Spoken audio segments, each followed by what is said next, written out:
UK ആഭിമുഖ്യത്തിലുള്ള ഒരു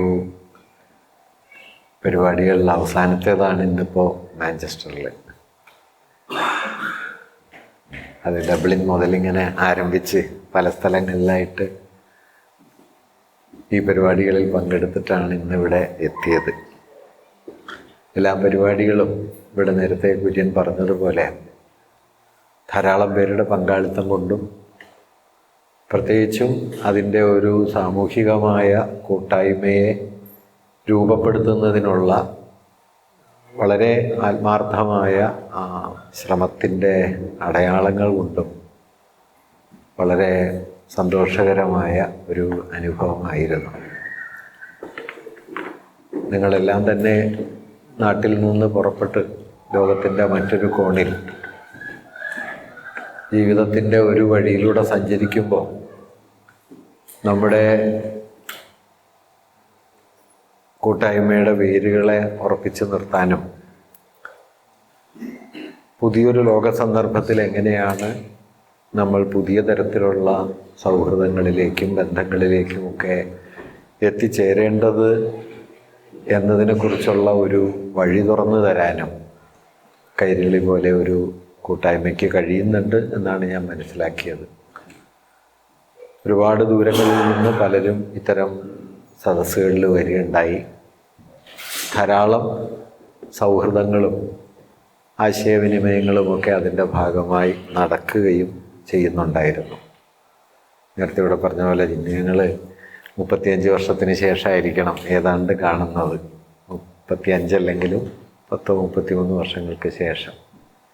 അങ്ങനെ പലയിടങ്ങളിലായി പലപ്പോഴായി കണ്ടുമുട്ടി പിരിഞ്ഞുപോയ ധാരാളം പേരെ കാണാനും അവരുമായുള്ള സൗഹൃദങ്ങളൊക്കെ പങ്കുവയ്ക്കാനും കഴിഞ്ഞു എന്നുള്ളത് വ്യക്തിപരമായി എന്നെ സംബന്ധിച്ചും സന്തോഷകരമായ ഒരു കാര്യമായിരുന്നു.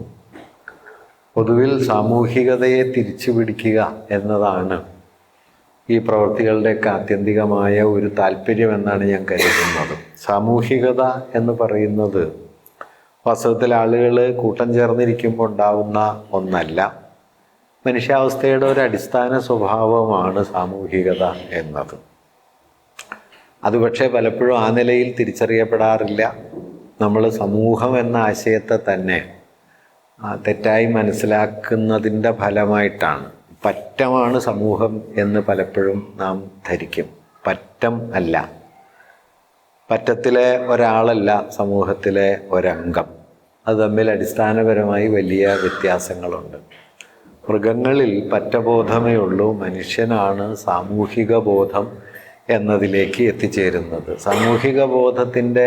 സാമൂഹികതയുടെ അടിസ്ഥാനം എന്താണെന്ന് ചോദിച്ചു കഴിഞ്ഞാൽ ഓരോ വ്യക്തിയും തനിക്ക് അപ്പുറമുള്ള മനുഷ്യരുടെ ജീവിതത്തിലേക്കും തനിക്ക് അപ്പുറമുള്ളവരിലേക്കും പല നിലകളിൽ ഉന്മുഖമായിരിക്കുന്നു എന്നതാണ് സാമൂഹികതയുടെ ഏറ്റവും പ്രധാനപ്പെട്ട അടിസ്ഥാനം.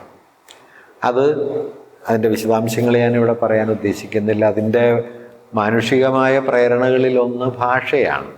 ഭാഷയിൽ ആയിരിക്കുന്ന സമയത്ത് മനുഷ്യർക്ക് സാമൂഹികമായിട്ടല്ലാതെ നിലനിൽക്കാൻ കഴിയില്ല എന്നതാണ് അതിൻ്റെ ഒരു കാരണം ഭാഷ എന്ന് പറയുന്നത് വ്യക്തിഗതമായി സാധ്യമാകുന്നതോ വ്യക്തിപരമായി മാത്രം കൊണ്ടു നടക്കാവുന്നതോ ആയ ഒന്നല്ല. അപ്പം ഞാൻ സംസാരിക്കുന്നത് എൻ്റെ ഉള്ളിലുള്ളൊരു ഭാഷയിലല്ല, എൻ്റേത് മാത്രമായൊരു ഭാഷയിലല്ല. നിങ്ങൾ സംസാരിക്കുന്നത് നിങ്ങളുടെ മാത്രമായൊരു ഭാഷയിലും അല്ല. എനിക്കും നിങ്ങൾക്കും ഇടയിലുള്ള ഒരു ഉടമ്പടിയാണ് ഏത് ഭാഷയും, ഒരു എഗ്രിമെൻ്റാണ്. അപ്പോൾ ആ എഗ്രിമെൻറ്റിൽ എത്രത്തോളം കൂടുതൽ ആളുകൾ ഉൾപ്പെടുന്നോ അത്രത്തോളം ഭാഷയുടെ വലിപ്പം കൂടും. ഭാഷ എത്രത്തോളം വലുതാവുന്നോ അത്രത്തോളം എനിക്ക് ലോകത്തെയും എന്നെയും ഒക്കെ മനസ്സിലാക്കാനും വിശദീകരിക്കാനുമുള്ള കഴിവും വലുതായി വരും. മാർക്സ് ഭാഷയെക്കുറിച്ച് പറയുന്ന മനോഹരമായ ഒരു നിരീക്ഷണം, മറ്റുള്ളവർക്ക് വേണ്ടി നിലകൊള്ളുന്നിടത്തോളം എനിക്ക് വേണ്ടി കൂടിയും നിലകൊള്ളുന്നതാണ് ഭാഷ എന്നാണ്.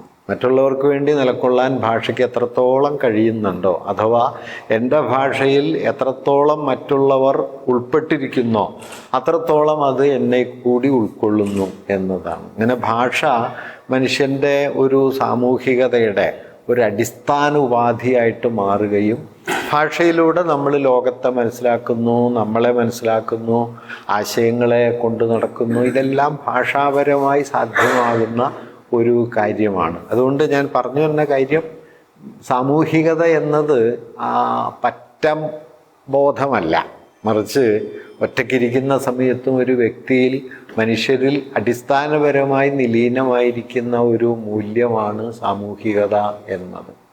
അപ്പം അത്തരം ഒരു സാമൂഹികതയെ അതിൻ്റെ പൂർണ്ണാർത്ഥത്തിലേക്ക് വികസിപ്പിക്കാനും അതിന് പ്രായോഗികമായ ആവിഷ്കാരങ്ങൾ നൽകാനും അതിനെ നമ്മുടെ ജീവിതത്തിൻ്റെ പരിസരങ്ങളിൽ കൂടുതൽ ശക്തിപ്പെടുത്തിയെടുക്കാനും ഒക്കെയുള്ള ശ്രമങ്ങളുടെ ഭാഗമാണ് വാസ്തവത്തിൽ ഇത്തരം കൂട്ടായ്മകൾ എന്ന് ഞാൻ പറയാതെ തന്നെ നിങ്ങൾക്കറിയാം. നമ്മുടെ പരിസരത്ത് അത് ഏറ്റവും അർത്ഥപൂർണമായി നടക്കുന്ന ഒരു സംവിധാനമായിട്ട് കേരളി UK ഇവിടെ കുര്യൻ പറഞ്ഞതുപോലെ കഴിഞ്ഞ 2-3 വർഷങ്ങൾ കൊണ്ട് തന്നെ മാറിക്കഴിഞ്ഞു എന്ന കാര്യം നിങ്ങളെപ്പോലെ ഞാനും മനസ്സിലാക്കുന്നുണ്ട്. ആ പരിശ്രമങ്ങൾക്കും, പ്രത്യേകിച്ച് ഞാനിവിടെ വന്നത് മുതൽ ഇതുവരെ, ഇന്നിപ്പോൾ ഈ അവസാന യോഗം വരെ ഇതിൻ്റെ സംഘാടനത്തിൻ്റെ കേന്ദ്രത്തിൽ നിന്നുകൊണ്ട് കുര്യൻ നടത്തുന്ന ശ്രമങ്ങളും ഓരോ യൂണിറ്റുകളുടെ സ്ഥാനത്തെത്തുമ്പോൾ അവിടെയുള്ള ഉത്സാഹപൂർണമായ പങ്കാളിത്തവുമൊക്കെ വളരെ സന്തോഷകരമായ ഒരു കാര്യമാണ്. അതിനുള്ള എൻ്റെ സ്നേഹവും സന്തോഷവും ആഹ്ലാദവുമൊക്കെ ആദ്യമേ തന്നെ അറിയിക്കാനായിട്ട് ഞാൻ ആഗ്രഹിക്കുന്നു. കാരണം ഇതൊരു അവസാനത്തെ മീറ്റിംഗ് ആയതുകൊണ്ട് ഇനി ഇത് വേറൊരു സ്ഥലത്ത് പറയാൻ പറ്റില്ല. അപ്പോൾ അതുകൊണ്ട് പ്രത്യേകിച്ചും കുര്യൻ്റെ ഒരു ശ്രമങ്ങളുടെ ഒരു തീവ്രത, അതിനുള്ളൊരു സമർപ്പണത്തെ,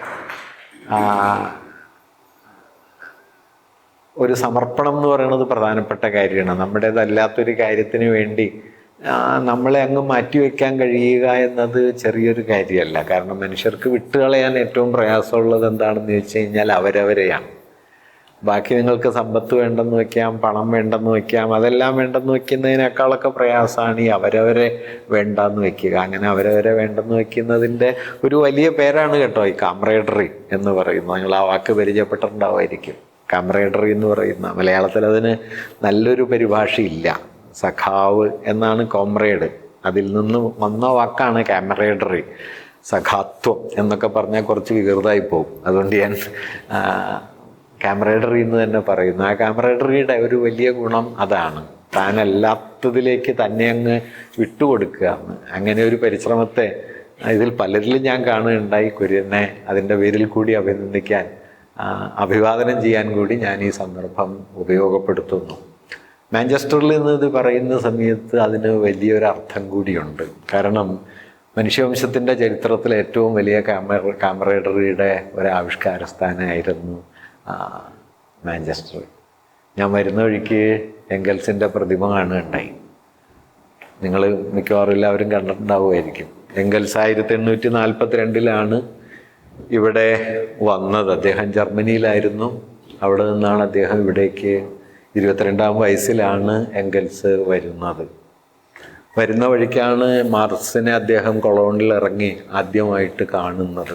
അവർ തമ്മിലുള്ള ആദ്യത്തെ കൂടിക്കാഴ്ച മുഷിച്ചില്ലാണ് കേട്ടോ അവസാനിച്ചത്. മാർക്സിന് എംഗൽസിനെ ഇഷ്ടമായില്ല, എംഗൽസിന് മാർക്സിൻ്റെ ഒരു ധാർഷ്ട്യവും ഇഷ്ടമായില്ല. മാർക്സിന് അത്യാവശ്യം ധാർഷ്ട്യമുള്ള ഒരാളായിരുന്നു. മൂപ്പർക്ക് ഇഷ്ടമല്ലാത്ത ആളുകളെ മൂപ്പർ അങ്ങനെ അങ്ങ് പരിഗണിച്ചൊന്നുമല്ല സംസാരിക്കുക. എംഗൽസ് അങ്ങനെയായിരുന്നില്ല. എംഗൽസ് വ്യക്തിപരമായി ഉദാരതയുടെ ഒരു പരമവിശിഷ്ടമായ രൂപം എന്നൊരാളെ കുറിച്ച് പറയാമെങ്കിൽ അത് എംഗൽസിനെ കുറിച്ച് പറയാൻ പറ്റും. അത്ര സ്നേഹനിർഭരമായിരുന്നു. മാർക്സ് അങ്ങനെയല്ല. തൻ്റെ ബോധ്യങ്ങളിൽ വളരെ അടിയുറച്ച് നിൽക്കുകയും അതിൽ നിന്നുള്ള ചെറിയ വ്യത്യാസങ്ങളോട് പോലും കടുത്ത വിമർശനം പുലർത്തുകയും ചെയ്യുന്നൊരു രീതി മാർക്സിനുണ്ടായിരുന്നു. ഇപ്പോൾ മാർക്സും എംഗൽസും തമ്മിലുള്ള കൂടിക്കാഴ്ചയിൽ ആദ്യഘട്ടത്തിൽ മാർക്സിന് എംഗൽസിനോട് അത്ര പ്രിയം തോന്നാതിരുന്നതിൻ്റെ ഒരു കാരണം, അദ്ദേഹം മാർക്സ് നേരത്തെ ഏറ്റുമുട്ടിയിരുന്ന യങ് ഹെഗേലിയൻസ് എന്നറിയപ്പെടുന്ന ഒരു ഗ്രൂപ്പുണ്ട്. 1840-കളിൽ ഹെഗലിൻ്റെ ശിഷ്യന്മാരായിട്ട് വന്ന ലെഫ്റ്റിസ്റ്റ് പൊസിഷനൊക്കെയുള്ള പ്രഷ്യൻ ജർമ്മൻ ചിന്തകരാണ് ഈ യങ് ഹെഗേലിയൻസ്. അവരുടെ പൊസിഷനോട് മാർക്സിന് 1840-കളുടെ തുടക്കമാകുമ്പോഴേക്കും മാർക്സ് അവരോട് തർക്കത്തിൽ ഏർപ്പെടുന്നുണ്ട്. അപ്പോൾ ഈ യങ് ഹെഗേലിയൻ ഗ്രൂപ്പിലാണ് എംഗൽസും എന്ന് ധരിച്ചിട്ടാണ് വാസ്തവത്തിൽ മാർക്സ് ഈ എംഗൽസിനോടുള്ളൊരു വൈമുഖ്യം ആദ്യം കാണിക്കുന്നത്. പക്ഷേ മാർസ് ഹെഗേലിയനിസത്തോട് തെറ്റുന്ന അതേ സമയത്ത് തന്നെ എംഗൽസും അതുമായി തെറ്റിപ്പിരിയുന്നുണ്ട്. 1842 അദ്ദേഹം ഇവിടെ എത്തി. 2 കൊല്ലക്കാലം അദ്ദേഹത്തിൻ്റെ അച്ഛന് ഇവിടെ ഒരു മില്ലുണ്ടായിരുന്നു. എർമൻ ആൻഡ് എംഗൽസ് എന്ന പേരിലെ ഒരു തുണിമില്ല് ഇവിടെയുണ്ട്. അതിൽ ഉദ്യോഗസ്ഥനായിട്ടാണ് എംഗൽസ് ഇവിടെ വരുന്നത്. 2 കൊല്ലക്കാലം അദ്ദേഹം ഇവിടുത്തെ ഫാക്ടറികളെക്കുറിച്ച്, പ്രത്യേകിച്ചും ഇവിടുത്തെ ചേരികളെക്കുറിച്ചും തൊഴിലാളി ജീവിതത്തെക്കുറിച്ചും വളരെ ആഴത്തിൽ പഠിക്കുകയും അദ്ദേഹം എംഗൽസ് ബിരുദ പഠനം പോലും പൂർത്തിയാക്കിയിട്ടില്ല. അദ്ദേഹം കുറച്ച് അനൗപചാരിക പഠനങ്ങളൊക്കെ നടത്തിയിട്ടുണ്ടെങ്കിൽ ഔപചാരികമായ അദ്ദേഹം അധികം പഠനമൊന്നും നടത്തിയിട്ടില്ല. എങ്കിലും 1842 മുതൽ 2 കൊല്ലക്കാലം എംഗൽസ് നടത്തിയ എംപെരിക്കൽ എന്ന് വിളിക്കാവുന്ന അന്വേഷണങ്ങളും അവയെ മുൻനിർത്തി അദ്ദേഹം നടത്തിയ സിദ്ധാന്തവൽക്കരണവും ചേർന്ന് 1844 ഒരു പുസ്തകം പുറത്തു വരികയുണ്ടായി. ഇപ്പോൾ ആ പുസ്തകത്തിൻ്റെ 180ാം വാർഷികമാണ്. The condition of working class in England എന്നു പേരായ പുസ്തകം. വാസ്തവത്തിൽ കഴിഞ്ഞ 150 കൊല്ലമായി മാർക്സിസ്റ്റ് ചിന്തയുടെ ചരിത്രത്തിൽ നല്ല ആധുനിക മനുഷ്യവംശത്തിൻ്റെ ചിന്താചരിത്രത്തിൽ തന്നെ ഏറ്റവും പ്രധാനപ്പെട്ട പുസ്തകം അതാണ്. അതെഴുതി പൂർത്തിയാക്കുമ്പോൾ എംഗൽസിന് 24 വയസ്സേ ഉള്ളൂ. ആ പുസ്തകമാണ് വാസ്തവത്തിൽ പബ്ലിക് ഹെൽത്ത് എന്ന് വിളിക്കുന്ന ഒരു ഡിസ്കോഴ്സിന് തുടക്കം കുറിച്ചത്. പൊതുജനാരോഗ്യം. എംഗൽസ് അതിൽ ഉന്നയിച്ച ഏറ്റവും പ്രധാനപ്പെട്ട വാദം മാഞ്ചസ്റ്ററിലെ തൊഴിലാളികളുടെ രോഗബാധയുടെ അടിസ്ഥാനം വാസ്തവത്തിൽ അവർ നേരിടുന്ന ശുചിത്വമില്ലായ്മ, അവരനുഭവിക്കുന്ന ശുദ്ധജലമില്ലായ്മ, അങ്ങനെ സാമൂഹികമായ കാരണങ്ങൾ എങ്ങനെയാണ് ഒരു വ്യക്തിയുടെ ആരോഗ്യത്തെ ഗുരുതരമായി ബാധിക്കുന്നത് എന്നതിനെക്കുറിച്ചുള്ള ആദ്യത്തെ എംപെരിക്കലായ അന്വേഷണവും അന്വേഷണങ്ങളിൽ നിന്ന് കിട്ടിയ ഡാറ്റയെ മുൻനിർത്തിയുള്ള പുതിയൊരു ചിന്താ മണ്ഡലത്തിൻ്റെ ഉദ്ഘാടനവും നിർവഹിച്ച പുസ്തകം എംഗൽസിൻ്റെ 144 കണ്ടീഷൻ ഓഫ് ഇംഗ്ലീഷ് വർക്കിംഗ് ക്ലാസ്സാണ്. വാസ്തവത്തിൽ അത് പബ്ലിക് ഹെൽത്ത്, സോഷ്യൽ ഹെൽത്ത് എന്നൊക്കെ പറയുന്ന ആലോചനയെ മാത്രമല്ല, എംഗൽസിൽ അതിൽ ഉപയോഗിക്കുന്ന ഒരു സവിശേഷമായ വാക്കുണ്ട്. സമീപകാലത്ത് ചർച്ചകളിൽ ആ വാക്ക് വീണ്ടും ഉയർന്നു വരികയുണ്ടായി 21ാം നൂറ്റാണ്ടിൽ. അത് സോഷ്യൽ മർഡർ എന്നു പേരായ ഒരു സങ്കല്പനയാണ്. എംഗൽസാണ് അത് മുമ്പോട്ട് വെച്ചത്.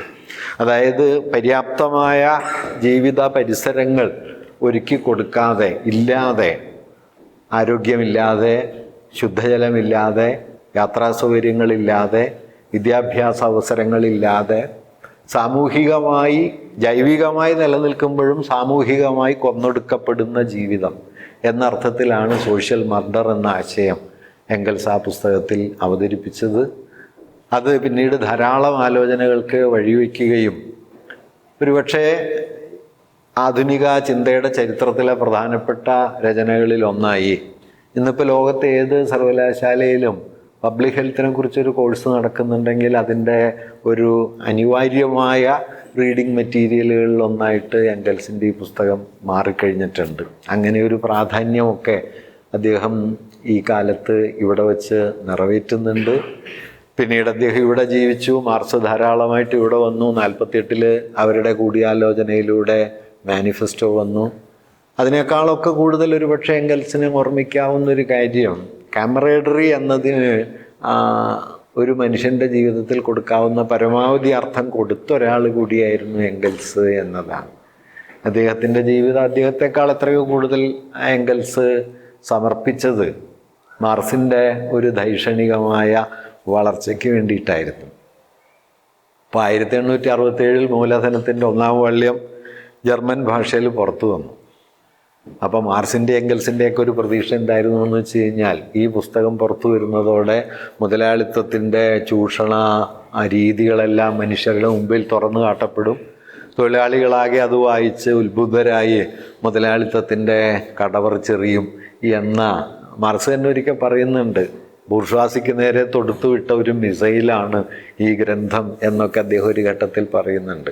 മിസൈലൊക്കെ തൊടുത്തുവിട്ടെങ്കിലും 867 മൂലധനത്തിൻ്റെ ജർമ്മൻ പതിപ്പിൻ്റെ 1ാം പതിപ്പ് 1000 കോപ്പിയാണ്. 5 കൊല്ലം കൊണ്ടാണ് വിറ്റ് തീർന്നത്. അങ്ങനെ ഒരു പുസ്തകം വന്ന കാര്യം തന്നെ മിക്കവാറും ആരും അറിയണ്ടായില്ല. അത് ലോകത്തിൻ്റെ ശ്രദ്ധയിൽപ്പെടുത്താൻ പെടാപ്പാട് പെട്ട ഒരാൾ എംഗൽസാണ്. എംഗൽസ് അത് പല രൂപത്തിൽ, എംഗൽസ് അതിന് അനുകൂലമായ റിവ്യൂ എഴുതി. അത് കഴിഞ്ഞിട്ട് പ്രതികൂലമായ റിവ്യൂ കള്ളപ്പേരിൽ എഴുതിയിട്ട് അതിന് മറുപടി എംഗൽസ് സ്വന്തം പേരിൽ എഴുതി. ഇങ്ങനെ പല പണി എംഗൽസ് എടുക്കുന്നുണ്ട് മാർക്സിൻ്റെ ഈ കൃതിയെ രക്ഷിച്ചെടുക്കാൻ. എങ്കിലും അത് അക്കാലത്ത് 5 വർഷം കൊണ്ട് 1-ാം പതിപ്പ് 1000 കോപ്പി തന്നെ പ്രയാസപ്പെട്ടാണ് വിറ്റ് തീർന്നത്. പിന്നീട് അതിൻ്റെ റഷ്യൻ പതിപ്പ് വന്നതിന് ശേഷമാണ് മൂലധനത്തിനൊരു പ്രാധാന്യം യൂറോപ്യൻ ചിന്തയിൽ കൈവരുന്നത്. ജർമ്മൻ പതിപ്പ് കാര്യമായി ശ്രദ്ധിക്കപ്പെട്ടില്ല. ഫ്രഞ്ച് പതിപ്പ് വന്നു, അതും കാര്യമായി ശ്രദ്ധിക്കപ്പെട്ടില്ല. മാർസാകട്ടെ റഷ്യക്കാർക്ക് യാതൊരു വിപ്ലവബോധവുമില്ല, പിന്തിരിപ്പന്മാരാണ്, യാഥാസ്ഥിതികരാണ് എന്ന് പറഞ്ഞ റഷ്യക്കാരെ വളരെ നിഷേധാത്മകമായിട്ടാണ് കണ്ടിരുന്നത്. മാർസിൻ്റെ പ്രതീക്ഷ ഒന്നുകിൽ ജർമ്മനിയിൽ അല്ലെങ്കിൽ ഇംഗ്ലണ്ടിൽ വിപ്ലവം പൊട്ടിപ്പുറപ്പെടുന്നതായിരുന്നു. അവിടെ അടുത്തൊന്നും സംഭവിച്ചില്ല. എന്ന് മാത്രമല്ല, റഷ്യൻ പതിപ്പാണ് വളരെ പെട്ടെന്ന് വിറ്റുപോവുകയും മാർസിനെ വലിയ തോതിൽ ഏറ്റെടുക്കുകയും ചെയ്തത്. അതൊക്കെ ചരിത്രത്തിലൊരു ഐറണിയാണ്. ഈ സമയത്തെല്ലാം മാർസിനെ പിന്തുണയ്ക്കുകയും ഒരുപക്ഷെ എല്ലാ ആഴ്ചയിലും 5 പൗണ്ട് അയച്ചു കൊടുക്കുകയും മാർസിൻ്റെ പ്രതിസന്ധികളിലൊക്കെ അദ്ദേഹത്തിന് വ്യക്തിപരവും സാമ്പത്തികവും ഒക്കെയായ പിന്തുണ ആകുകയും 1850കളിൽ ന്യൂയോർക്കിൽ നിന്ന് പ്രസിദ്ധീകരിക്കുന്ന ഡെയിലി ട്രിബ്യൂൺ എന്ന പത്രത്തിൽ മാർസ് ലേഖകനാണ്. മാർസ് ആകെ ചെയ്ത ഒരു പണി പത്രലേഖനകനായിട്ടാണ്. വേറൊരു പണി അദ്ദേഹത്തിന് കിട്ടിയിരുന്നു കേട്ടോ. അത് ലണ്ടനിലെ ട്യൂബ് ഉണ്ടല്ലോ, റെയിൽവേ, ആ സംവിധാനത്തിലെ ക്ലർക്കായിട്ട് അദ്ദേഹത്തിന് പണി കിട്ടിയിരുന്നു. പിന്നെ മൂപ്പരുടെ കൈയെഴുത്ത് മൂപ്പർക്കും ദൈവത്തിനും മാത്രമേ വായിക്കാൻ പറ്റൂ എന്നുള്ളതുകൊണ്ട് മൂപ്പരെ അതിൽ നിന്ന് പിന്നെ പിരിച്ചുവിടുക മറ്റാണ് ചെയ്തത്. അതിനെക്കുറിച്ച് എംഗൽസ് പറയുന്നത് അതുകൊണ്ട് മൂലധനം എഴുതാൻ പറ്റിയെന്നാണ്. അവിടുത്തെ പണിയുണ്ടെങ്കിൽ ഇത് എഴുതാൻ പറ്റില്ലല്ലോ. അപ്പോൾ അങ്ങനെ ഇല്ലാതിരിക്കുന്ന സമയത്തൊക്കെ ഈ ഡെയിലി ട്രിബ്യൂണിൽ മാർസ് ആഴ്ചയിൽ 2 ലേഖനമാണ് എഴുതി കൊടുക്കുക. അതിന് 5 പൗണ്ട് വെച്ച് കിട്ടും.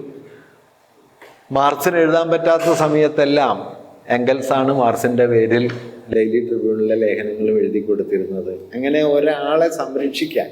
അത് മാത്രമൊന്നുമല്ല കേട്ടോ, എംഗൽസിൻ്റെ സംഭാവന എന്ന് പറയുന്നത് വാസ്തവത്തിൽ ഇങ്ങനെ സാമ്പത്തികം മാത്രമല്ല. വാസ്തവത്തിൽ മാർസ് ഉന്നയിക്കാൻ ശ്രമിച്ച ആശയങ്ങളോട് സംവദിക്കാൻ, ആശയങ്ങളെ മനസ്സിലാക്കാനും പിൻപറ്റാനും കഴിവുള്ള അപൂർവം പേരെ അന്നുണ്ടായിരുന്നുള്ളൂ. അതിലൊരാൾ എംഗൽസാണ്. 867 മൂലധനത്തിൻ്റെ കൈയെഴുത്ത് കോപ്പി അവസാനം എനിക്ക് വേണ്ടി തയ്യാറാക്കിയതിന് ശേഷം മാർസ് എംഗൽസിന് കത്തയക്കുന്നുണ്ട്. അവസാനത്തെ തിരുത്തലും കഴിഞ്ഞു. പ്രൂഫ് പ്രസ്സിലേക്ക് അയക്കുകയാണ്. പ്രിയ സഖാവെ, നിങ്ങളില്ലായിരുന്നുവെങ്കിൽ ഇത് സാധ്യമാകില്ലായിരുന്നു. ചെറിയൊരു കത്താണ്. ആ കത്തിൽ നമുക്ക് മാർസിൻ്റെ എംഗൽസിനോടുള്ള കമ്മിറ്റ്മെൻറ്റിൻ്റെ ഒരു വലിപ്പം കാണാൻ പറ്റും.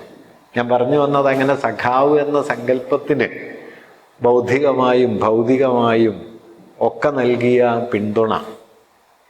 എംഗൽസ് മരണപ്പെട്ടതിന് ശേഷം അദ്ദേഹത്തിൻ്റെ സ്വത്തിൻ്റെ ഒരു ഭാഗം മാർസിൻ്റെ മകൾക്കും മറ്റൊരു ഭാഗം, അവശേഷിക്കുന്ന ഭാഗം ജർമ്മൻ സോഷ്യൽ ഡെമോക്രാറ്റിക് പാർട്ടിക്ക് നൽകിയിട്ടാണ് അദ്ദേഹം മരണമടഞ്ഞത്. അദ്ദേഹത്തിൻ്റെ വിൽപ്പത്രം അങ്ങനെയായിരുന്നു. തൻ്റെ ഭൗതിക സ്മാരകങ്ങൾ ഒന്നും തന്നെ ഉണ്ടായിക്കൂടാ എന്ന് കരുതിയതുകൊണ്ട് ശവം ദഹിപ്പിച്ച് അത് കടലിലൊഴുക്കാനാണ് എംഗൽസ് നിർദ്ദേശിച്ചിരുന്നത്. അങ്ങനെയൊക്കെ വളരെ സവിശേഷമായ ഒരു പ്രാധാന്യമുള്ള ഒരു ദൈക്ഷണിക വ്യക്തിത്വമായിരുന്നു എംഗൽസിൻ്റേത്. മാർസിൻ്റേതിൽ നിന്ന് വ്യത്യസ്തമായിരുന്നപ്പോൾ പോലും മാർസിൻ്റെ മഹിമയെ ആദ്യം തിരിച്ചറിയുന്ന ഒരാൾ എംഗൽസാണ്. മാർസ് 1883 മാർച്ച് 14 അന്തരിച്ചത്. 17-ാം തീയതി അദ്ദേഹത്തെ ഹൈഗേറ്റ് സിമെട്രിയിൽ അടക്കുന്ന സമയത്ത് നിങ്ങൾ ശ്രദ്ധിച്ചിട്ടുണ്ടോയെന്ന് അറിഞ്ഞുകൂടാ, അദ്ദേഹത്തിൻ്റെ ശവസംസ്കാരത്തിൽ പങ്കെടുത്തത് 11 പേരാണ് ആകമാനം. ആ 11 പേരിൽ ഒരാൾ എംഗൽസായിരുന്നു. എംഗൽസ് അവിടെ നടത്തുന്ന പ്രസംഗത്തിൽ മാർസിനെ കുറിച്ച് പറയുന്ന ഒരു കാര്യം,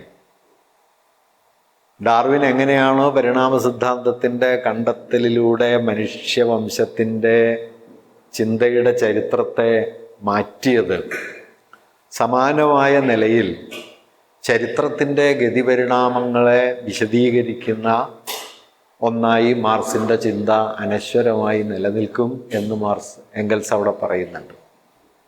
അങ്ങനെ പരിണാമ സിദ്ധാന്തം ജീവി പരിണാമത്തെ വിശദീകരിച്ചതിന് സമാനമായ നിലയിൽ ചരിത്ര പ്രക്രിയയെ വിശദീകരിക്കുന്നതിൻ്റെ ഏറ്റവും മൗലികമായ ഒരു ഉൾക്കാഴ്ച നൽകിയ ഒരാൾ എന്ന നിലയിലാണ് എംഗൽസ് അന്ന് തന്നെ മാർക്സിനെ വിലയിരുത്തുന്നത്. ഒരുപക്ഷെ ഇന്ന് തിരിഞ്ഞു നോക്കിയാൽ മാർക്സിസം ലോകത്തിൽ അതിനുശേഷം 1.5 നൂറ്റാണ്ട് കാലം പല നിലകളിൽ ജീവിച്ചു. പലതരം നേട്ടങ്ങളും അത്ര തന്നെ വലിയ തിരിച്ചടികളും മാർക്സിസത്തിൻ്റെ പേരിലുള്ള ആശയഗതികൾക്കുണ്ടായി. മാർക്സിസത്തിൻ്റെ പേരിലുള്ള ആശയഗതികൾ എന്ന് ഞാൻ പറയുന്നത്,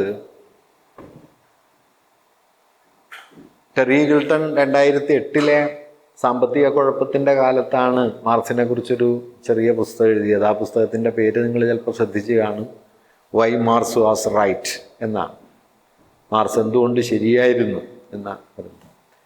അതിൽ ഈൽട്ടൺ കൗതുകമുള്ളൊരു കാര്യം പറയുന്നുണ്ട്. ഈൽട്ടൺ പറയുന്നുണ്ട്, ലോകത്തിൽ ഒരു ചിന്തകൻ്റെ പേരിലും മാർക്സിസത്തോളം വ്യാപ്തിയുള്ള പ്രവർത്തികൾ നടന്നിട്ടില്ല.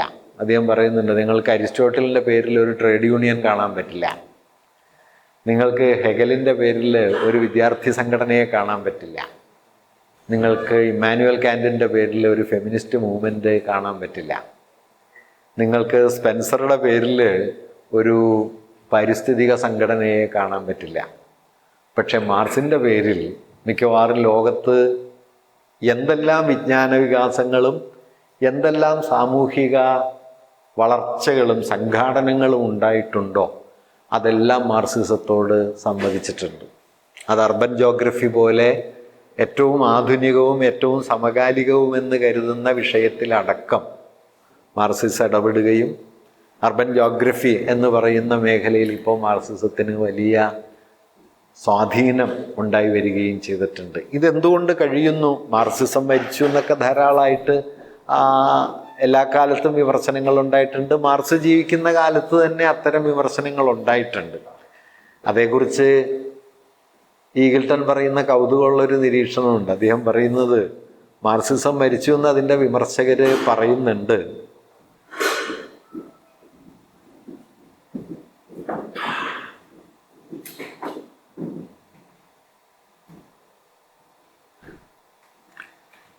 മാർക്സിസം മരിച്ചു എന്ന് അതിൻ്റെ വിമർശകർ പറയുന്നുണ്ട്. വാസ്തവത്തിൽ മാർക്സിസം മരിച്ചു കാണാൻ അതിൻ്റെ ശത്രുക്കളെക്കാളൊക്കെ വളരെ കൂടുതൽ ആഗ്രഹിക്കുന്നത് ഞങ്ങൾ മാർക്സിസ്റ്റുകൾ തന്നെയാണ് എന്ന് അദ്ദേഹം പറയും.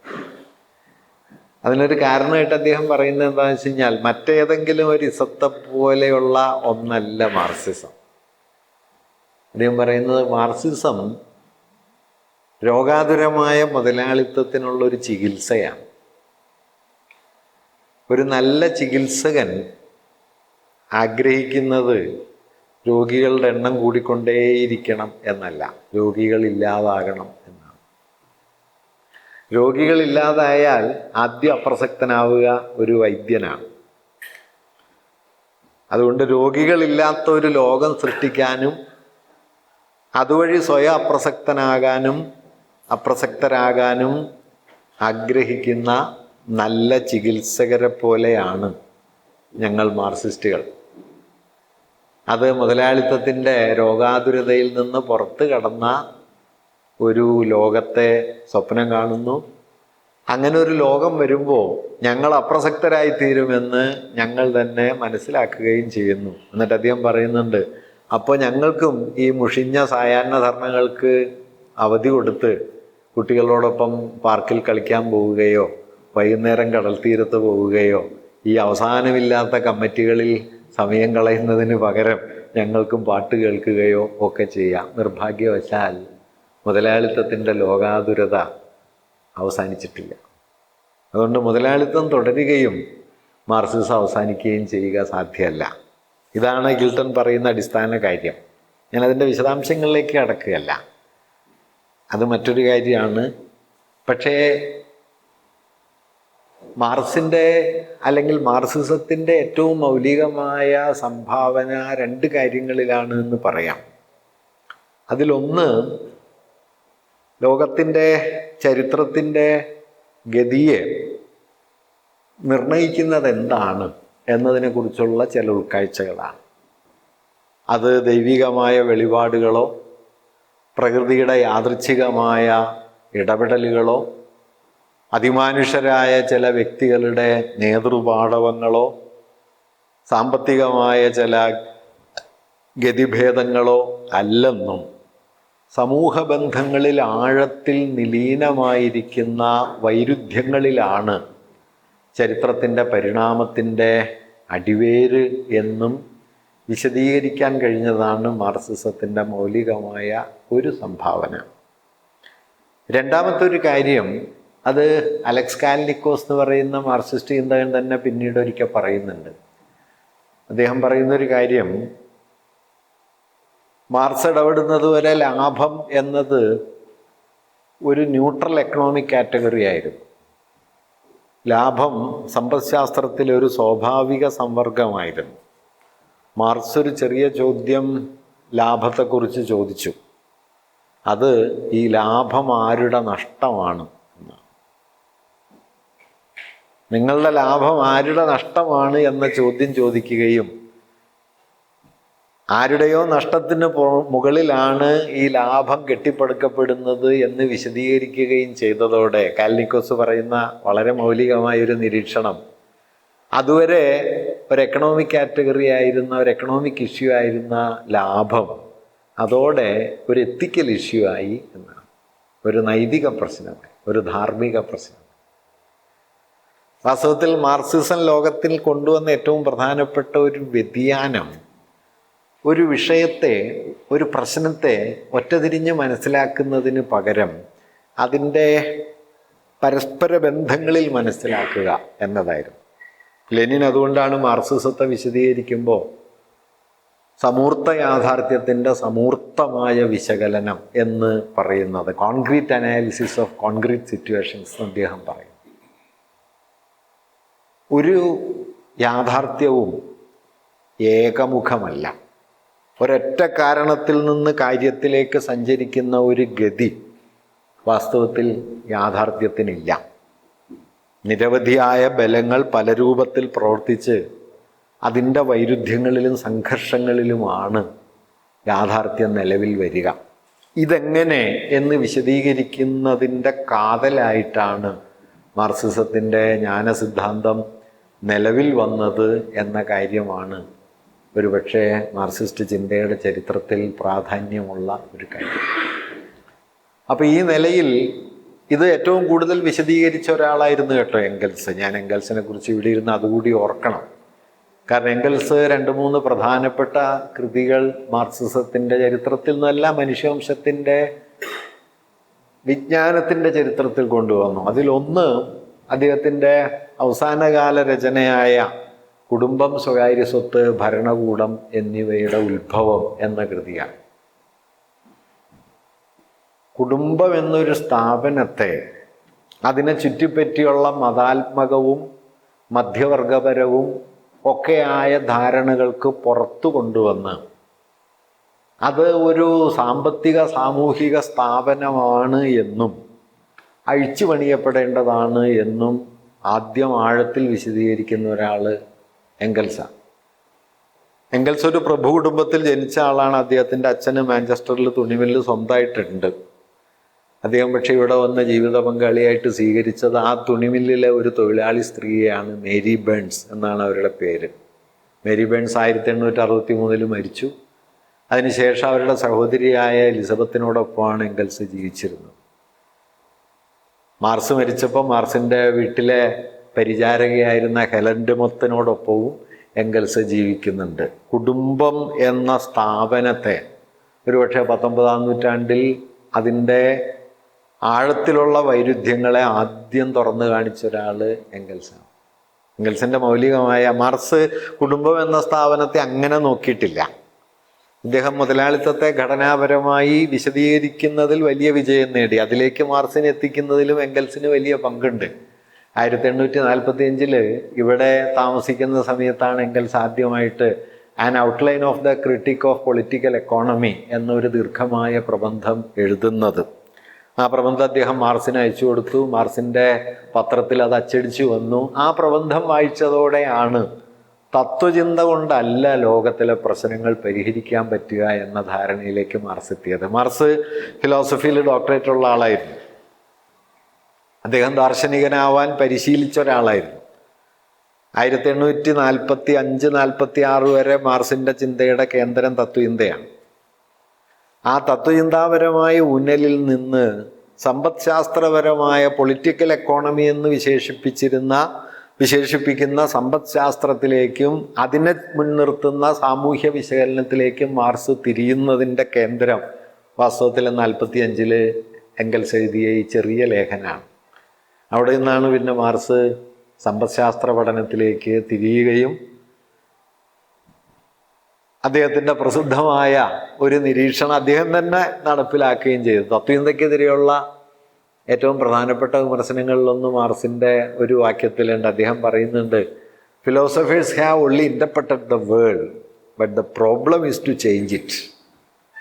തത്വചിന്ത ലോകത്തെ വ്യാഖ്യാനിച്ചിട്ടേ ഉള്ളൂ, പ്രശ്നം അതിനെ മാറ്റി തീർക്കലാണ് എന്നാണ്.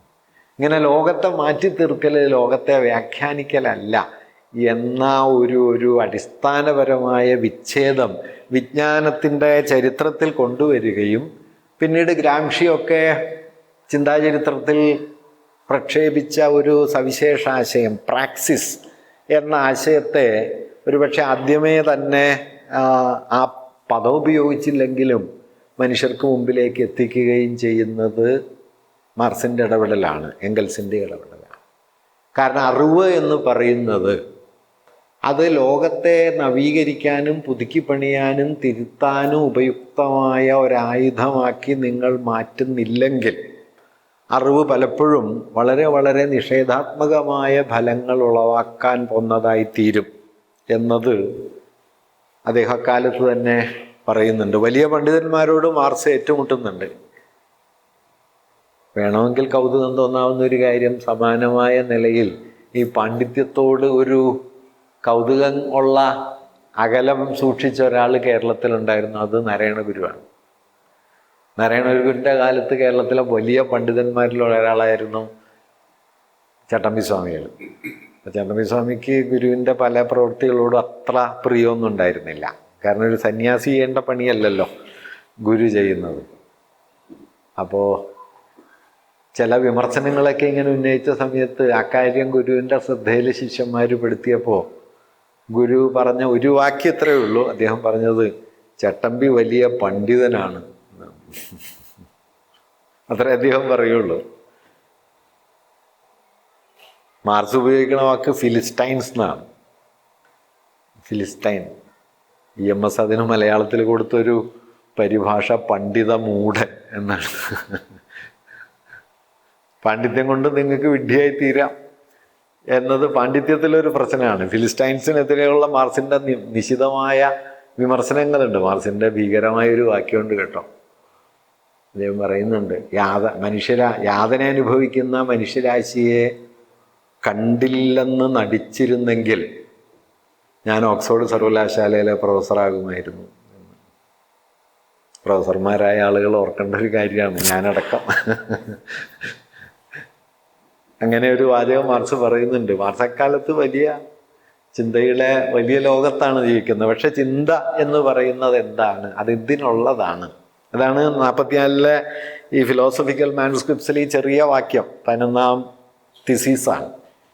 ഫിലോസഫിക്കൽ മാനുസ്ക്രിപ്റ്റ്സ് അല്ല, ഫെയർബാക്ക് തിസീസ്. അത് നിങ്ങൾ ഹൈഗേറ്റിൽ ചെന്നാൽ ആ വലിയ സ്തൂപത്തിൻ്റെ നടുവിൽ എഴുതി വെച്ചിട്ടുള്ള വാക്യം ഇതാണ്: philosophers have only interpreted the world, the problem is to change it.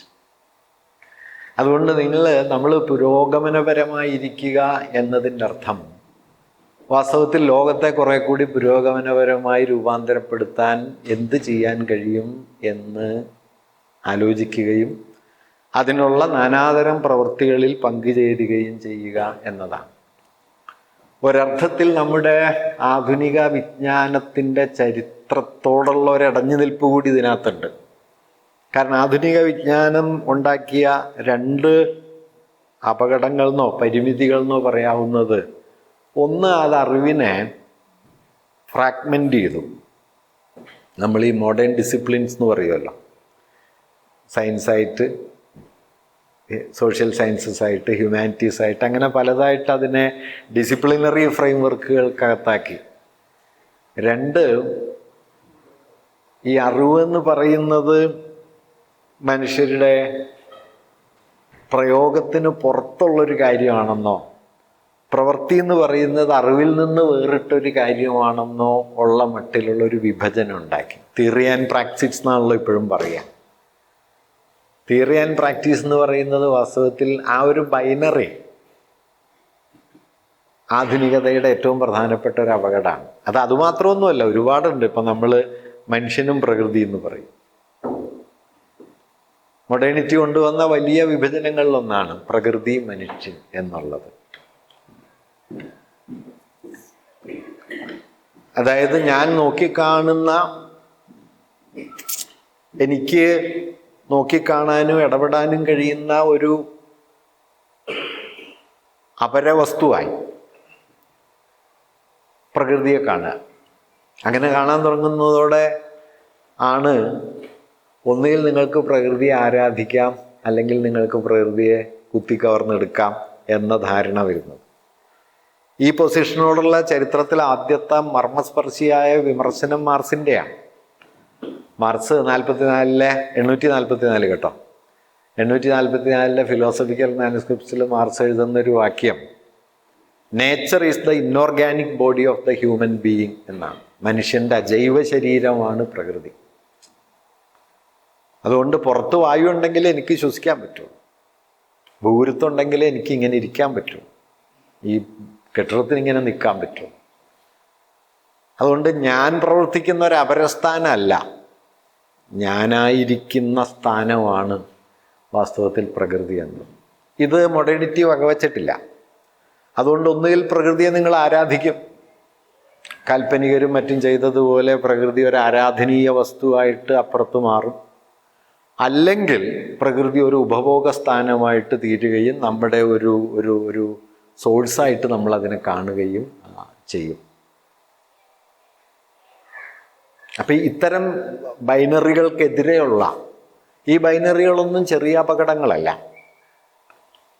ഇപ്പം സെൽഫ് ആൻഡ് അതർ എന്നതും ഒരു പ്രധാനപ്പെട്ട ബൈനറിയാണ്. ആത്മവും അപരവും, ഞാനും നീയും. ലളിതമായിട്ട് പറഞ്ഞാൽ ഞാനും നീയും എന്നത് വാസ്തവത്തിൽ ഇല്ലാത്തൊരു കാര്യമാണ്. കാരണം നിന്നിലൂടെ മാത്രം സാധ്യമാകുന്ന ഒന്നാണ് ഞാൻ. നോക്കൂ, ഇപ്പം നിങ്ങൾക്കൊരു പേരുണ്ട്, എനിക്കും ഒരു പേരുണ്ട്. എൻ്റെ പേര് എന്ന് പറയുന്നത് വാസ്തവത്തിൽ എന്നെ വിളിക്കുന്ന പേരാണ്. നിങ്ങളെ വിളിക്കുന്ന പേരാണ് നിങ്ങളുടെ പേര്. നിങ്ങൾക്കൊരു പേരുണ്ട്, പ്രപഞ്ചത്തിൽ നിങ്ങൾ ഒരാൾ മാത്രം ബാക്കിയുണ്ടെങ്കിൽ എന്തായിരിക്കും? ആ പേരുകൊണ്ടൊരു കാര്യമില്ല. പേരായിത്തീരുന്നത് വിളിക്കുമ്പോഴാണ്, വിളിച്ചുണ്ടാകുന്നതാണ്. ദാറ്റ് മീൻസ് എ റിലേഷനാണ്. എന്തും ഈ റിലേഷനാണ്. അപ്പം ഈ റിലേഷനാകുന്നതോടെ അപരമെന്നത് ആത്മത്തിൻ്റെ മറുപുറമല്ല, അപരമെന്നത് ആത്മത്തിൻ്റെ ആധാരമാണ്. ആത്മത്തിൻ്റെ ആധാരമാണ്, അല്ലാതെ അതറല്ല. നിങ്ങൾ സാധ്യമാകണമെങ്കിൽ നിങ്ങളല്ല എന്ന് കരുതുന്ന ചിലതുകൂടി ഉണ്ടാവണം. ഞാനൊരാൾ സാധ്യമാവണമെങ്കിൽ ഞാനല്ലാത്ത ചിലതുകൂടി ഉണ്ടാവണം. ഞാനല്ലാത്ത ഒന്നുമില്ലെങ്കിൽ ഞാനുമില്ല.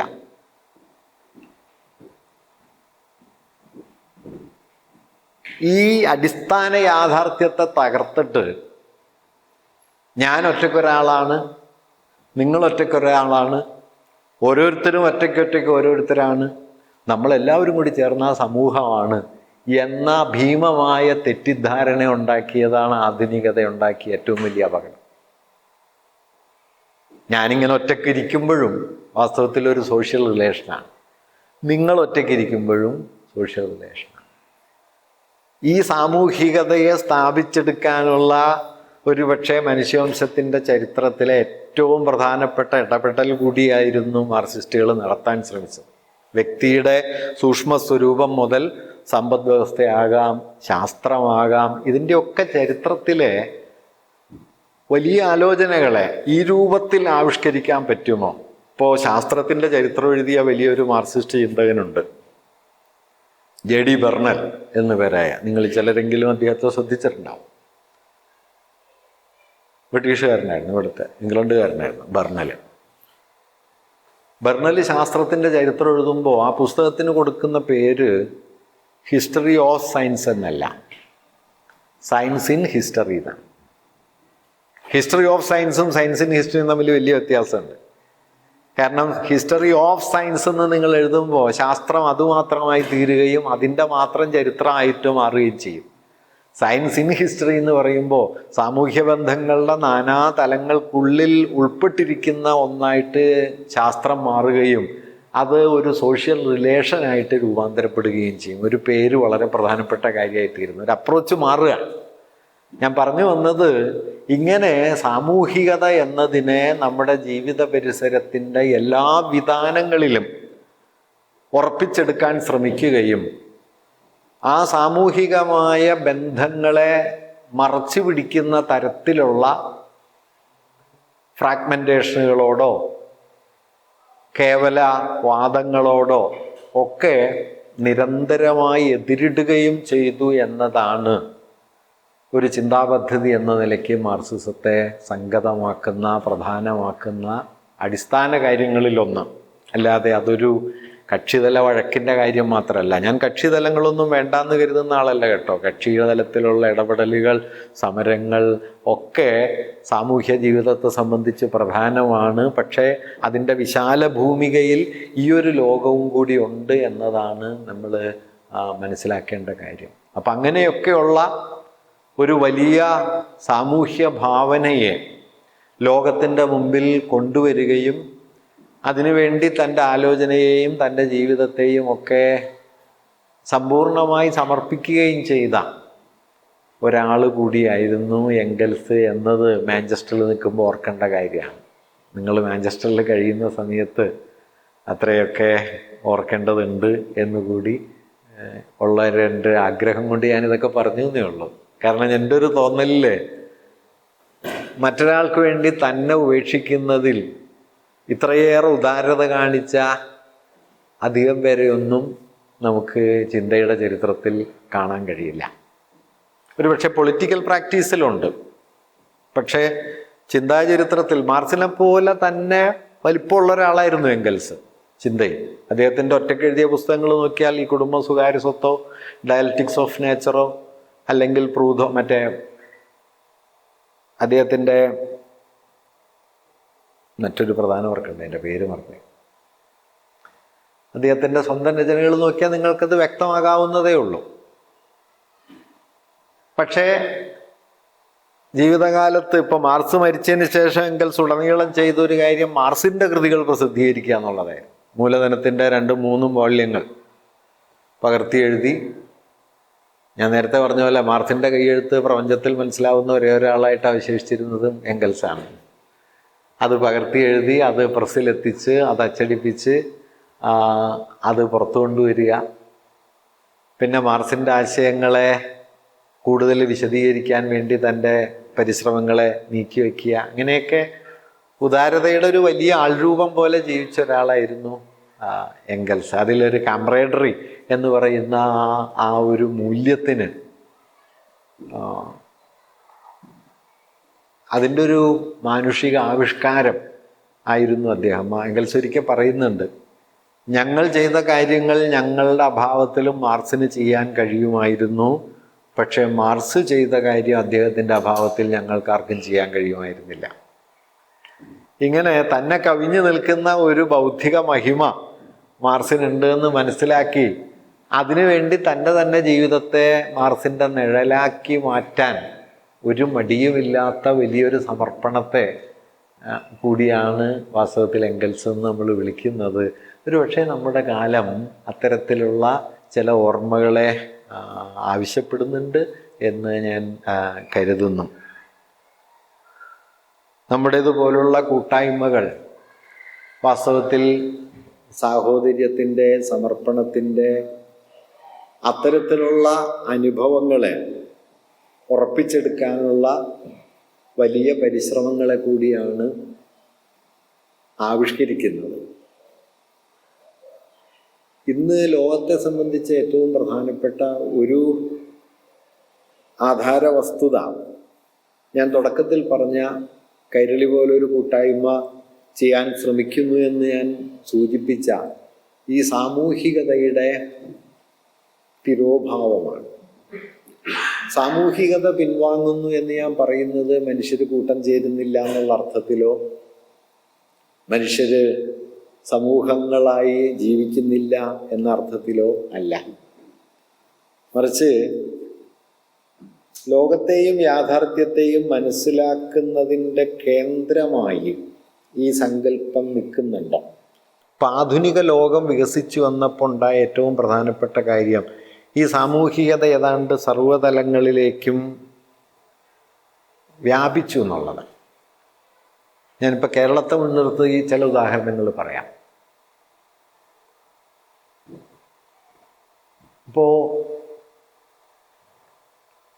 19-ാം നൂറ്റാണ്ടിൻ്റെ ഒടുവിലും 20-ാം നൂറ്റാണ്ടിൻ്റെ ആദ്യത്തിലുമൊക്കെ ആയിട്ട് കേരളത്തിൽ ഒരാധുനിക ലോകം പിറവിയെടുക്കുന്ന സമയത്ത് ഉണ്ടായ ഏറ്റവും പ്രധാനപ്പെട്ട പരിവർത്തനങ്ങൾ ശ്രദ്ധിച്ചാൽ ഈ സാമൂഹികത എന്ന ആശയം അതിൽ ആഴത്തിൽ കയറി വരുന്നത് നമുക്ക് കാണാൻ പറ്റും. ഇപ്പം അക്കാലത്തെ പ്രധാനപ്പെട്ട ഒരു പ്രവർത്തനമായിരുന്നു ഈ ദൈവ സങ്കീർത്തനങ്ങളോ അല്ലെങ്കിൽ ദൈവവചനങ്ങളൊക്കെ നാട്ടുഭാഷയിലെത്തിക്കുക എന്നുള്ളത്, വേദങ്ങളൊക്കെ പരിഭാഷപ്പെടുത്തുക എന്നുള്ളത്. ഋഗ്വേദം മലയാളത്തിൽ വരുന്നു, മഹാഭാരതം മലയാളത്തിൽ വരുന്നു, രാമായണം മലയാളത്തിൽ വരുന്നു. അതിനും കുറച്ച് മുമ്പ് തന്നെ ബൈബിള് മലയാളത്തിലെത്തി, സത്യവേദ പുസ്തകം എന്ന പേരിൽ ഇങ്ങനെ വരുന്നു. എന്താണ് ഇതിൻ്റെ ഒരു പൊരുള്? അത് മലയാളത്തിലെ ഒരു വലിയ നവോത്ഥാന ചിന്തകൻ അതിനെ കൗതുകമുള്ളൊരു രൂപത്തിൽ പറഞ്ഞിട്ടുണ്ട്. അദ്ദേഹത്തിൻ്റെ പേര് സനാഉള്ള മക്തി തങ്ങൾ എന്നാണ്. ഇസ്ലാമിനകത്ത് നവോത്ഥാനത്തിന് വേണ്ടി പ്രവർത്തിച്ച ഒരാളാണ് അദ്ദേഹം. മക്തി തങ്ങൾ പറയുന്നൊരു കാര്യം, നിങ്ങൾ പ്രാർത്ഥിക്കുമ്പോൾ അറബിയിൽ പ്രാർത്ഥിക്കരുത്, മലയാളത്തിൽ പ്രാർത്ഥിക്കണം. അതിൻ്റെ കാരണമായിട്ട് അദ്ദേഹം പറഞ്ഞത്, അറബിയിൽ പ്രാർത്ഥിച്ചാൽ പ്രാർത്ഥിച്ചതാണെന്ന് ദൈവത്തിന് മാത്രമേ മനസ്സിലാവുള്ളൂ, നിങ്ങൾക്ക് മനസ്സിലാവില്ല. ഇത് വളരെ പ്രധാനപ്പെട്ട പോയിന്റാണ്. പിന്നീട് അദ്ദേഹം ഒരു വാക്യം കൂടി പറയുന്നുണ്ട്, പ്രാർത്ഥിക്കുന്നവനിലും പ്രാർത്ഥിക്കുന്നവളിലും കുടികൊള്ളുന്നതാണ് ദൈവം. അതായത് ദൈവം എന്ന് പറയുന്നത് ഈ വിശ്വസിക്കുന്ന മനുഷ്യന് ഉപരിയായി നിൽക്കുന്ന ഒരു അതീത ശക്തിയാണോ അതോ വിശ്വസിക്കുന്ന മനുഷ്യൻ്റെ അനുഭവമൂല്യമാണോ? വിശ്വസിക്കുന്ന മനുഷ്യന് അതീതമായി നിൽക്കുന്ന ഒരു ഉപരിശക്തിയാണ് ദൈവമെന്ന് സങ്കല്പിക്കുമ്പോൾ ദൈവത്തിൻ്റെ കൈകാര്യകർത്താവായിട്ട് പുരോഹിതൻ വരും. മറിച്ച് വിശ്വസിക്കുന്ന മനുഷ്യൻ്റെ അനുഭവമൂല്യമാണ് ദൈവമെന്ന് സങ്കല്പിച്ചാൽ ദൈവം എന്ന് പറയുന്നത് ഈ മനുഷ്യനായിട്ട് തീരും. അതുകൊണ്ട് ദൈവഭാവനയുടെ മാനുഷികവൽക്കരണം എന്ന് പറയുന്നത് ദൈവത്തെ സാമൂഹികമായ ഒരു മൂല്യമാക്കി വിടർത്തലാണ്. ഇതിനൊരിടനിലയില്ല. അപ്പം അറിവിനെ ഇങ്ങനെ സാമൂഹികമായ ഒരു വിടർത്തിയെടുക്കുക എന്നത് പ്രധാനപ്പെട്ട കാര്യമാണ്. നിങ്ങൾ ലണ്ടനിൽ പോകുമ്പോൾ ഈ നമ്മുടെ ലണ്ടൻ ഗാലറിയിലെ ചിത്രങ്ങളിങ്ങനെ നോക്കിയാൽ 13-ാം നൂറ്റാണ്ടിലും 14-ാം നൂറ്റാണ്ടിലും ഒക്കെയുള്ള മഡോണ ആൻഡ് ദി ചൈൽഡ് എന്ന വലിയ പരമ്പരയാണല്ലോ, അറിയാമല്ലോ. കന്യാമറിയോ, ഉണ്ണിയേശു. അത് ഏതാണ്ട് 13-ാം നൂറ്റാണ്ട് മുതലുള്ള അതിൻ്റെ രൂപങ്ങൾ ലണ്ടൻ ഗാലറിയിലുണ്ട്. 13, 14, 15 നൂറ്റാണ്ടുകളിൽ വരയ്ക്കപ്പെട്ട മഡോണ ആൻഡ് ദി ചൈൽഡ് നോക്കിയാൽ നിങ്ങൾക്ക് കാണാൻ കഴിയുന്ന ഒരു കാര്യം, 6 മാസമോ 1 വയസ്സോ ഒക്കെ പ്രായമുള്ളൊരു ശിശുവായിട്ടാണ് ഉണ്ണിയേശു കന്യാമറിയത്തിൻ്റെ ഒക്കത്തിരിക്കുന്നതെങ്കിലും ഉണ്ണിയേശുവിൻ്റെ മുഖത്ത് നോക്കിക്കഴിഞ്ഞാൽ ഒരു 35-40 വയസ്സ് തോന്നും. 13-ാം നൂറ്റാണ്ടിൽ ഉണ്ണിയേശു മാർപ്പാപ്പ ഇട്ടേക്കണ കോട്ടൊക്കെ തന്നെ ഇട്ടിട്ടുണ്ട് കേട്ടോ. അതേ കോട്ടൊക്കെ ഇട്ടിരുന്നു. കയ്യിലേതാണ്ട് ദൈവവചനം എഴുതിയ ചുരുളുമൊക്കെ ഉണ്ട് ഈ കുഞ്ഞിൻ്റെ കയ്യിൽ. അതേസമയം റാഫേൽ വരച്ച 17-ാം നൂറ്റാണ്ടിൻ്റെ തുടക്കത്തിൽ റാഫേൽ, ഡാവിഞ്ചിയൊക്കെ വരച്ച മഡോണ ആൻഡ് ദി ചൈൽഡ് നോക്കിയാൽ 6 മാസമോ 1 വയസ്സോ പ്രായമുള്ള ഒരു മനുഷ്യ ശിശുവിൻ്റെ സ്വാഭാവികമായ ഭാവഭാവങ്ങളിൽ തന്നെ നിങ്ങൾക്ക് ഉണ്ണിയേശുവിനെ കാണാം. ഇതിലെന്താണ് മാറുന്നതെന്ന് ചോദിച്ചു കഴിഞ്ഞാൽ, ദൈവത്തെ മാനുഷികതയുടെ മറുപുറമായി കാണുന്നതിന് പകരം ദൈവത്തെ മാനുഷികതയുടെ പൂർണ്ണതയായിട്ട് കാണാൻ തുടങ്ങും. ഡിവിനിറ്റി എന്നത് മാനുഷികതയുടെ വിപരീതമല്ല ദൈവികത, മാനുഷികതയുടെ പൂർണ്ണതയാണ്. അതുകൊണ്ടൊരു മനുഷ്യ ശിശുവിൻ്റെ സൗന്ദര്യത്തിൻ്റെ അല്ലെങ്കിൽ അതിൻ്റെ മൃദുലതയുടെ കോമളഭാവത്തിൻ്റെ പരമാവധിയിൽ നിങ്ങൾക്ക് ഉണ്ണിയേശു. അല്ലാതെ മനുഷ്യ ശിശുവിൻ്റെ ശരീരഭാവവും ഒരു 40 വയസ്സുള്ള പ്രപഞ്ചം മുഴുവൻ താങ്ങി നിർത്തുന്ന ദൈവത്തിൻ്റെ മുഖവുമായിട്ടിരിക്കുന്ന ഒരു വിചിത്ര ശിശുവിനെ അല്ല നമ്മൾ കാണുന്നത്. ഇത് നവോത്ഥാനം കൊണ്ടുവരുന്ന എന്താന്ന് വെച്ച് കഴിഞ്ഞാൽ, ദൈവം മാനുഷികതയുടെ സ്വാഭാവിക രൂപത്തിലേക്ക് എത്തിച്ചേരുന്നു. ദൈവം മനുഷ്യനിലൂടെ മനസ്സിലാക്കപ്പെടുന്നു. ആധുനികതയുടെ കാതൽ നിങ്ങൾക്കറിയാലോ, ആന്ത്രോപോസെൻട്രിസം എന്ന് പറയും, മനുഷ്യകേന്ദ്രിതത്വം.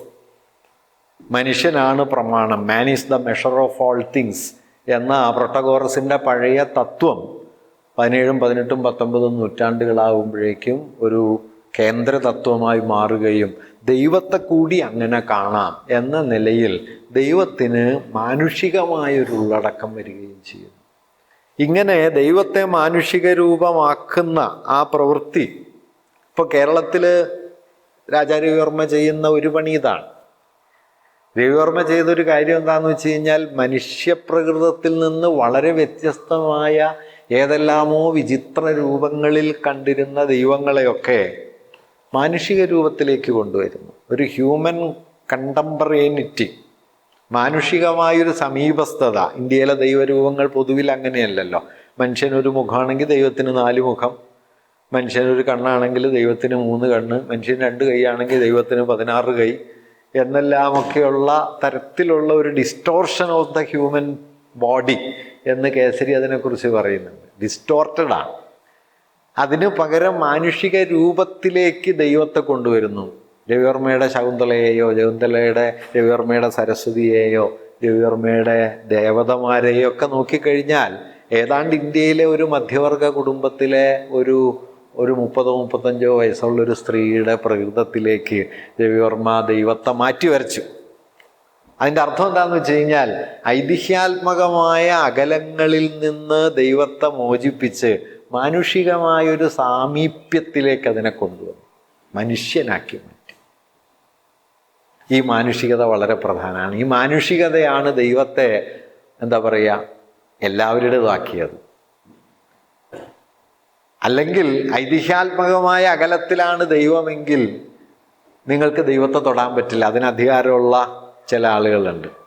ഇപ്പം ലത്തീനാണ് ബൈബിളെങ്കിൽ നാട്ടുകാർക്ക് ബൈബിളിൽ എത്താൻ പറ്റില്ല. കാരണം ലത്തീൻ ഭാഷ അറിയുന്നവരാകെ 5-6 പേരേ ഉള്ളൂ. സംസ്കൃതമാണ് ദൈവമെങ്കിൽ സംസ്കൃതത്തിലേക്ക് വഴിയൊന്നുമില്ല. നാരായണൂർ തലശ്ശേരി ചെന്നപ്പോൾ അവിടെ ഗുരുവിനുമായിട്ടൊരു തർക്കം വന്നു. അപ്പം മണ്ണന്തല മൂസത് എന്ന് പറയുന്ന ഒരാൾ ഗുരുവുമായിട്ട് എന്തോ തർക്കത്തിൽ ഏർപ്പെടാൻ വന്നു. അപ്പോൾ ഗുരു അദ്ദേഹമായിട്ട് സംസാരിക്കാൻ തയ്യാറായി. മൂസത് സംസ്കൃതത്തിൽ സംസാരിച്ചു തുടങ്ങി. അപ്പോൾ ഗുരു പറഞ്ഞു, നമുക്ക് മലയാളത്തിൽ സംസാരിക്കാം എന്ന് പറഞ്ഞു. മലയാളത്തിൽ സംസാരിച്ചാലുള്ള ഗുണം എന്താണെന്ന് വെച്ച് കഴിഞ്ഞാൽ, ഇയാൾ പറയണ പൊട്ടത്തരാണെന്ന് നാട്ടുകാർക്ക് അപ്പം മനസ്സിലാവും. സംസ്കൃതത്തിൽ പറയുമ്പോൾ ഇതെന്തോ കനപ്പെട്ട കാര്യമാണെന്ന് തോന്നും. അങ്ങനെ ഈ ഭാഷ കൊണ്ട് കെട്ടിയ ഒരു കോട്ടയെ, പൗരോഹിത്യം കൊണ്ട് കെട്ടിയ കോട്ടയെ അഴിച്ചിട്ട് സാമൂഹികമായി അതിനെ റീഡിസ്ട്രിബ്യൂട്ട് ചെയ്യുന്ന, പുനർവിതരണം ചെയ്യുന്ന അറിവിനെ, ദൈവഭാവനയെ ഒക്കെ പുനർവിതരണം ചെയ്യുന്ന ഒരു പ്രവൃത്തിയായിട്ടാണ് നമ്മൾ ഈ ആധുനികതയുടെ ഒരു വരവിനെ കാണേണ്ടത്. അങ്ങനെയാണ് രവിവർമ്മ അക്കാലം വരെ ഐതിഹ്യ രൂപത്തിലുണ്ടായിരുന്ന ദൈവസങ്കല്പത്തെ മാനുഷികമായ രൂപത്തിലേക്ക് എത്തിക്കുന്നത്. അപ്പം ഇങ്ങനെ നമ്മുടെ ഇത് ധാരാളം ഉണ്ട് കേട്ടോ. നമ്മൾ ഇന്ന് കരുതുന്ന പോലെയൊന്നുമല്ല. ഇപ്പോൾ വള്ളത്തോളിൽ രാമായണം വിവർത്തനം ചെയ്ത് കുറച്ചു കാലം കഴിഞ്ഞപ്പോൾ വള്ളത്തോളിന് ചെവിട് കേൾക്കാണ്ടായി. അപ്പോൾ അക്കാലത്തെ വലിയ ആക്ഷേപം എന്തായിരുന്നു? യാഥാസ്ഥിതികർ പറഞ്ഞത് ഈ രാമായണം വിവർത്തനം ചെയ്ത് എൻ്റെ ദൈവകോപമാണ് എന്നാണ്.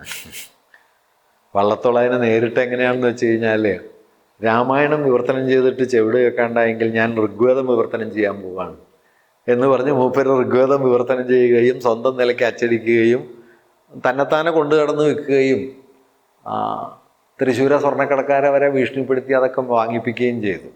വള്ളത്തോൾ ഒരു അതിപ്രതാപിയായ ആളായിരുന്നു. നമ്മൾ ഇന്ന് കാണുന്ന കവികളെ പോലെയൊന്നുമല്ല. പറഞ്ഞു കേട്ടിട്ടുള്ളൊരു കഥ എന്താണെന്ന് വെച്ചാൽ, കലാമണ്ഡലത്തിൻ്റെ 25ാം വാർഷികത്തിന് നെഹ്റു വന്നു. ഇപ്പോൾ നെഹ്റു അന്ന് ദേശീയ പ്രസ്ഥാനത്തിൻ്റെ സമുന്നത നേതാവും കൂടിയാണല്ലോ, അന്ന് പ്രധാനമന്ത്രിയായി.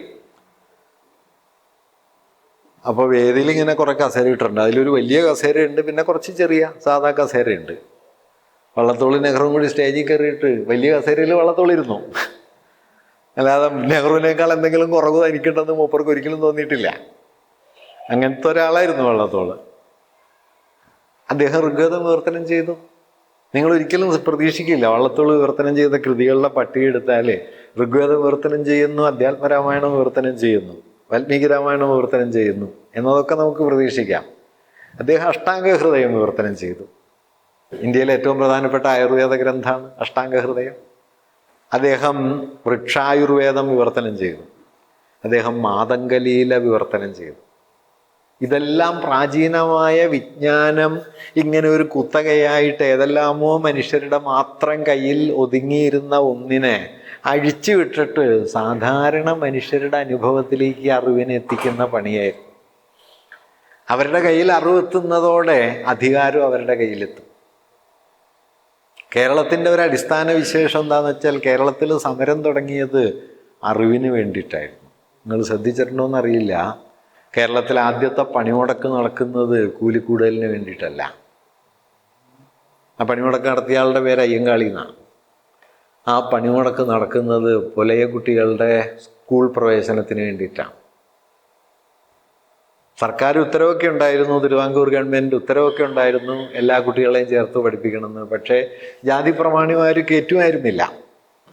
അതിനെതിരെയുള്ള നിവേദനങ്ങളും പരിശ്രമങ്ങളും ഒക്കെ പരാജയപ്പെട്ട സമയത്ത് അയ്യങ്കാളിയാണ് കേരളത്തിലെ ആദ്യത്തെ പണിമുടക്ക് പ്രഖ്യാപിക്കുന്നത്. 1.5 കൊല്ലക്കാലം പണിമുടക്ക് നടത്തിയിട്ടാണ്, കൃഷിഭൂമി തരിശിട്ടിട്ടാണ് പുലയ കുട്ടികൾക്ക് പഠിക്കാനുള്ള അവകാശം കൈവന്നത്.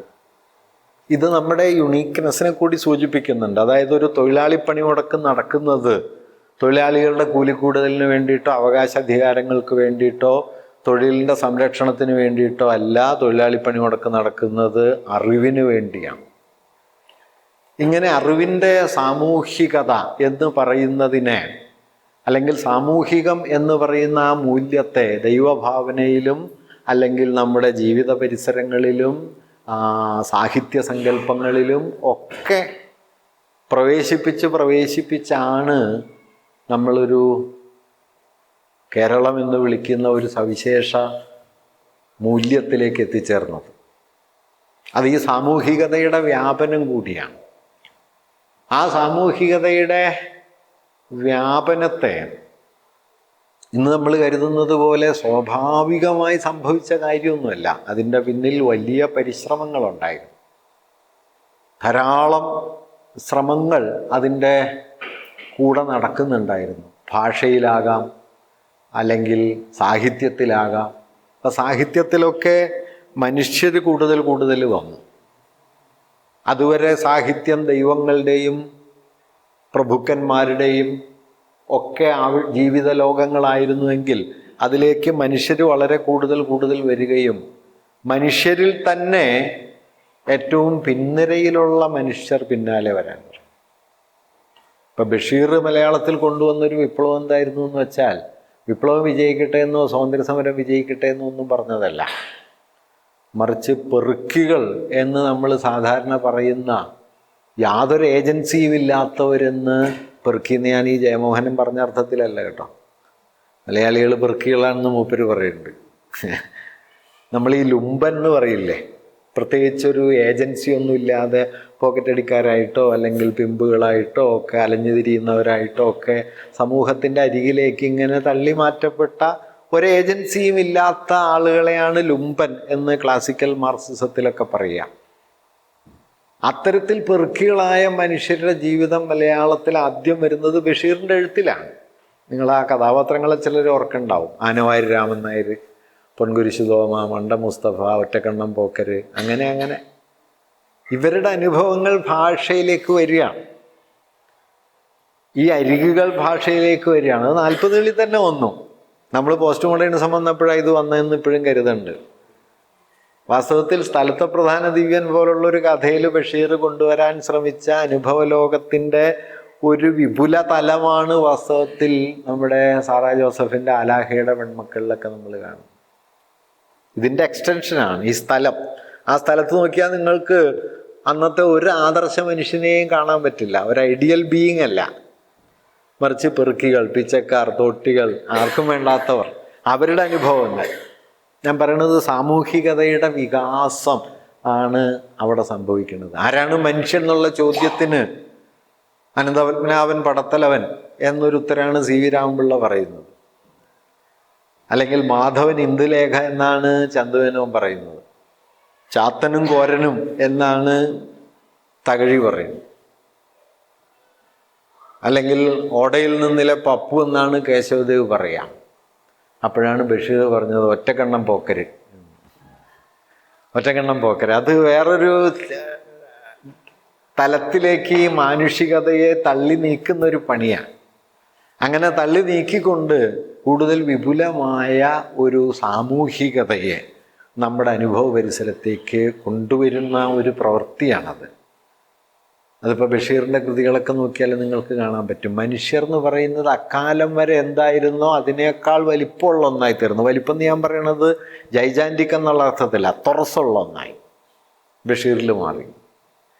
അതിൻ്റെ മൂല്യങ്ങളും മുദ്രകളും മാറി. ഇപ്പോൾ ഒറ്റക്കണ്ണം പോക്കരുടെ മകള് സൈനബ പ്രേമിക്കുന്നത് സാധാരണ ഒരു പ്രണയ ഭാഷയിലൊന്നുമല്ല. സൈനബയുടെ കാമുകൻ്റെ പേര് മണ്ട മുസ്തഫ എന്ന്. സൈനബയുടെ അച്ഛൻ ചായക്കട നടത്തുന്ന ആളാണ് ഒറ്റക്കണ്ണം പോക്കർ. അവിടെ എല്ലാ ദിവസവും ഈ മുസ്തഫ ചായ കുടിക്കാൻ ചെല്ലും. കടം പറഞ്ഞാണ് ചായ കുടിക്കുക. അതുകൊണ്ട് പോക്കർക്ക് ഇഷ്ടമല്ല ഇയാൾ ചെല്ലണത്. അപ്പോൾ പോക്കറില്ലാത്ത സമയം നോക്കി ഇയാൾ ചെന്ന് ചായ കുടിക്കും. സൈനബയുടെ പ്രണയം ആവിഷ്കരിക്കാനായിട്ട് വഴിയൊന്നുമില്ല. സൈനബ കണ്ടുപിടിച്ച വഴി എന്താണെന്ന് വെച്ച് കഴിഞ്ഞാൽ പുട്ടിൻ്റെ കണയിൽ പൊടി നിറച്ചിട്ട് ഒരു താറാമുട്ട എടുത്ത് വെച്ചിട്ട് വീണ്ടും പൊടി കൊണ്ട് അത് നിറച്ചിട്ട് ആവിയിൽ വേവിക്കും. അപ്പോൾ ഈ പുട്ട് വെന്ത് വരുമ്പോൾ അതിനുള്ളിൽ നിന്നൊരു മുട്ട പുഴുങ്ങിയ മുട്ടയായി തീരും. ഈ കഷ്ണമാണ് കൊടുക്കുക. ഇത് ചെറിയൊരു മാറ്റമല്ല കേട്ടോ. നിങ്ങൾക്ക് പ്രണയത്തെ എങ്ങനെ അടയാളപ്പെടുത്താന്നുള്ളതിന് പുഴുങ്ങിയ മുട്ട കൊണ്ടൊന്നും ആരും പറഞ്ഞിട്ടില്ല. നിങ്ങൾ കാമുകിക്ക് ഒരു പുഴുങ്ങിയ മുട്ട കൊടുത്താൽ അന്ന് തീരുക ഏർപ്പാട്.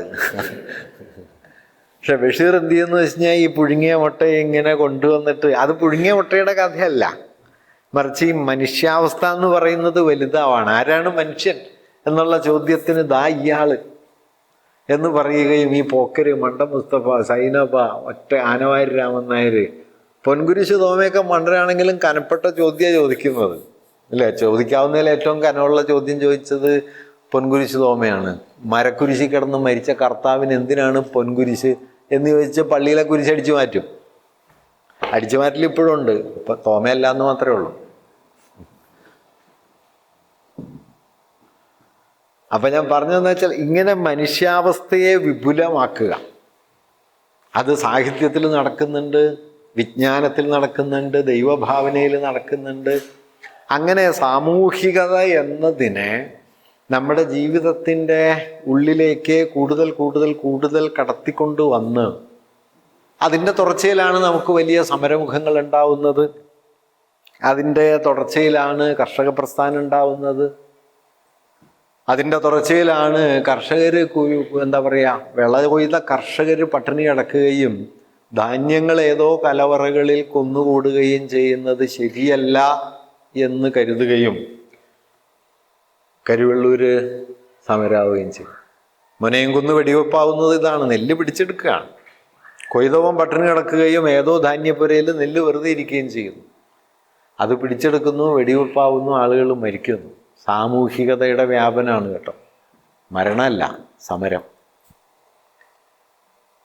അപ്പം ഇങ്ങനെ ഞാൻ പറഞ്ഞതല്ല, അങ്ങനെ ജീവിതത്തിൻ്റെ എല്ലാ പ്രതലങ്ങളിലും സാമൂഹികം എന്ന ഒരാശയത്തെ വെറുതെ കേവലാശയമായിട്ട് പറയുകയല്ല, അതിനെ ഒരു അനുഭവമൂല്യമാക്കി മാറ്റിയാണ് കേരളമെന്നോ ആധുനികമെന്നോ വിളിക്കാവുന്ന ഏത് വ്യവസ്ഥയും നിലവിൽ വന്നത്.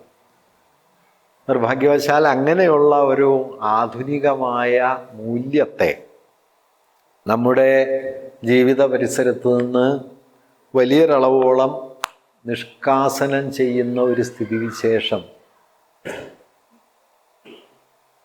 കഴിഞ്ഞ കുറക്കാലം കൊണ്ട് കൂടുതൽ ശക്തിപ്പെട്ടിട്ടുണ്ട്.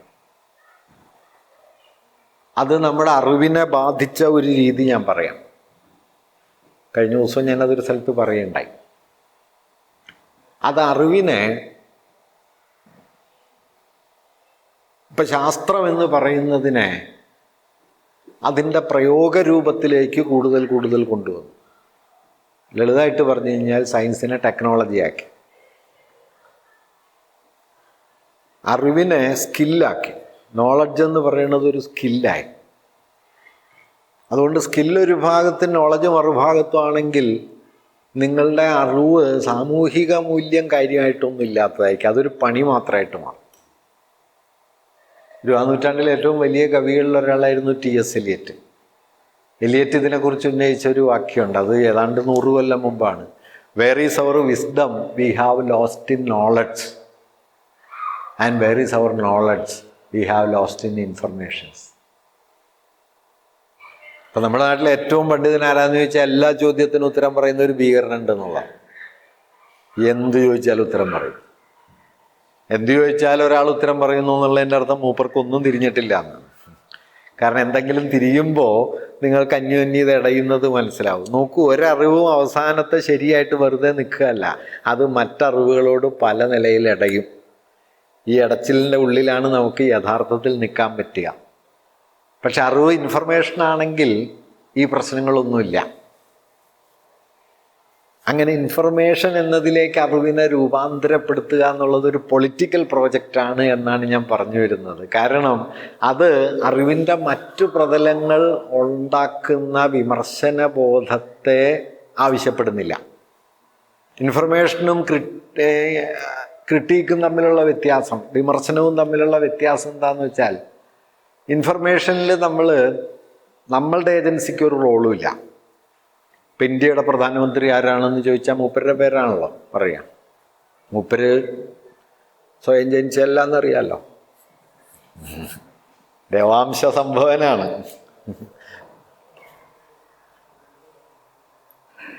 എന്തെല്ലാം കണ്ടുവേണം മരിക്കാൻ. 21ാം നൂറ്റാണ്ടിൻ്റെ പകുതിയാവുമ്പോൾ അല്ല 4/1 പിന്നിടുന്ന സമയത്ത് ഇങ്ങനെയൊക്കെ പറയേണ്ടി വരും എന്ന് നമ്മളാരെങ്കിലും പ്രതീക്ഷിച്ചിരുന്നു? അത്ഭുതകരമായൊരു ലോകമല്ലേ ഇത്. അപ്പം ഞാൻ പറഞ്ഞു തന്നെ എന്താണെന്ന് വെച്ച് കഴിഞ്ഞാൽ, ഇങ്ങനെ അറിവ് എന്ന് പറയുന്നതിനെ വിവരം എന്ന് പറയുന്നതാക്കി മാറ്റിയാൽ അതൊരു ക്രിട്ടിക്കൽ സെൻസിബിലിറ്റി ആയിട്ട് സമൂഹത്തിൽ നിൽക്കില്ല. നിങ്ങൾ അറിവ്, ഇപ്പോൾ ഇന്ത്യൻ പ്രധാനമന്ത്രി ആരാണ്, വാർ ആൻഡ് പീസ് എഴുതിയത് ആരാണ്, അല്ലെങ്കിൽ ഫ്രഞ്ച് വിപ്ലവം നടന്നതെന്നാണ് എന്നെല്ലാം ഓർമ്മയിൽ സൂക്ഷിക്കുകയും ആവശ്യം പോലെ എടുത്തുപയോഗിക്കുകയും അത് കഴിഞ്ഞാൽ മാറ്റിവെക്കുകയും ചെയ്യും. പണ്ട് വിജയമാഷ് പറയുന്നൊരു വലുതുണ്ട്. ഈ 1 വർഷം കുട്ടികൾ സ്കൂളിൽ പഠിക്കുമ്പോൾ 10 മാസം ക്ലാസ്സും 2 മാസം അവധിയാണല്ലോ. അപ്പം മാഷ് ചോദിക്കണത് ഈ 2 മാസത്തെ അവധി എന്തിനാണ്? മാഷ് പറയണത് ഈ പഠിച്ചതൊക്കെ മറക്കാൻ വേണ്ടിയിട്ടാണ്. അടുത്ത കൊല്ലം വേറെ കുറച്ച് കാര്യം പഠിക്കണമല്ലോ. അപ്പം ഇതെല്ലാം മറന്ന് ശരിയായിട്ട് അടുത്ത കൊല്ലം വേറെ എഴുത് പഠിക്കുക, പരീക്ഷ എഴുതുക, പാസ്സാവുക, അത് മറക്കുക, പിന്നെയും പഠിക്കുക. തമാശയായിട്ടാണ് പറഞ്ഞതെങ്കിൽ വാസ്തവത്തിൽ അതിലൊരു പ്രോബ്ലം ഉണ്ട്. കാരണം ഇൻഫർമേഷൻ ആവുമ്പോൾ അത് നിങ്ങളെ മാറ്റില്ല. നിങ്ങളെ മാറ്റുന്ന, അതായത് നിങ്ങളുടെ ഏജൻസിക്ക്, നിങ്ങളുടെ നിർവാഹകത്വത്തിന് ഒരു ഇടവുമില്ലാത്ത അറിവ് രൂപമാണ് ഇൻഫർമേഷൻ. അതാണ് T.S. എലിയറ്റ് ചോദിക്കുന്നത്, where is our knowledge we have lost in information. Knowledge എന്ന് പറയുന്നതിലൊരു ധാരണയുണ്ട്.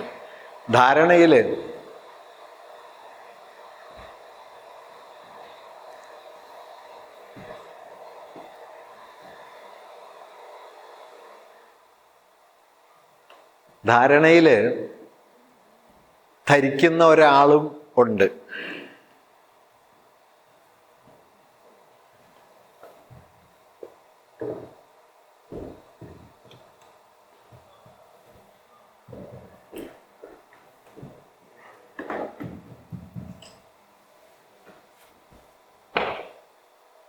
പ്രസംഗം അവസാനിപ്പിക്കാനുള്ള പല അടവാ.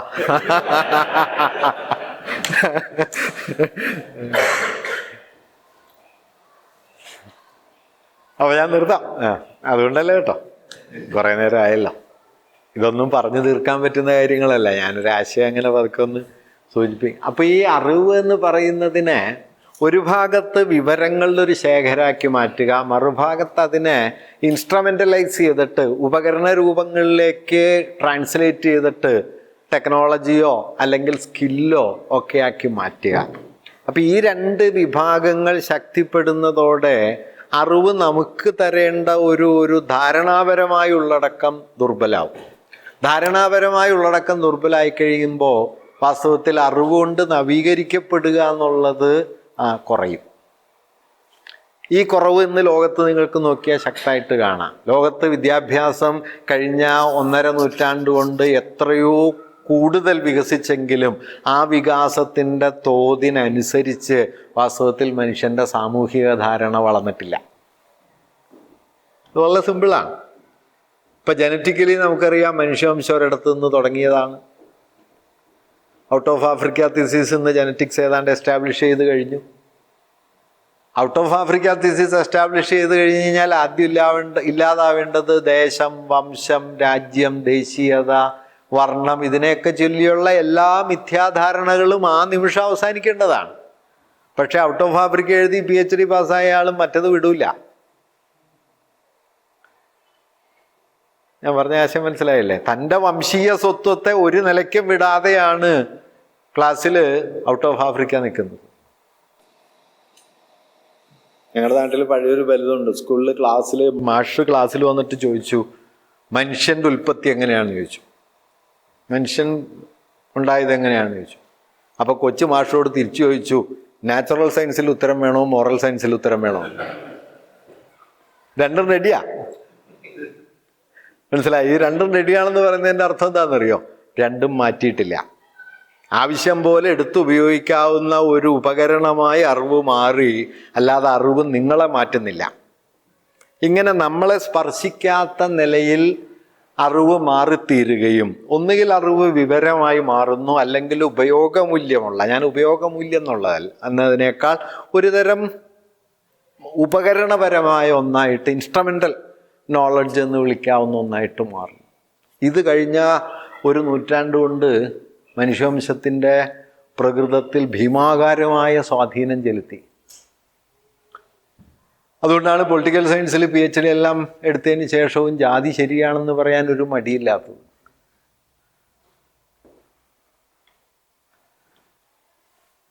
ഈ വിഭജനത്തെ ഭേദിക്കുക. ഞാനിത് ഇത്രയും പറഞ്ഞെന്താണെന്നറിയോ?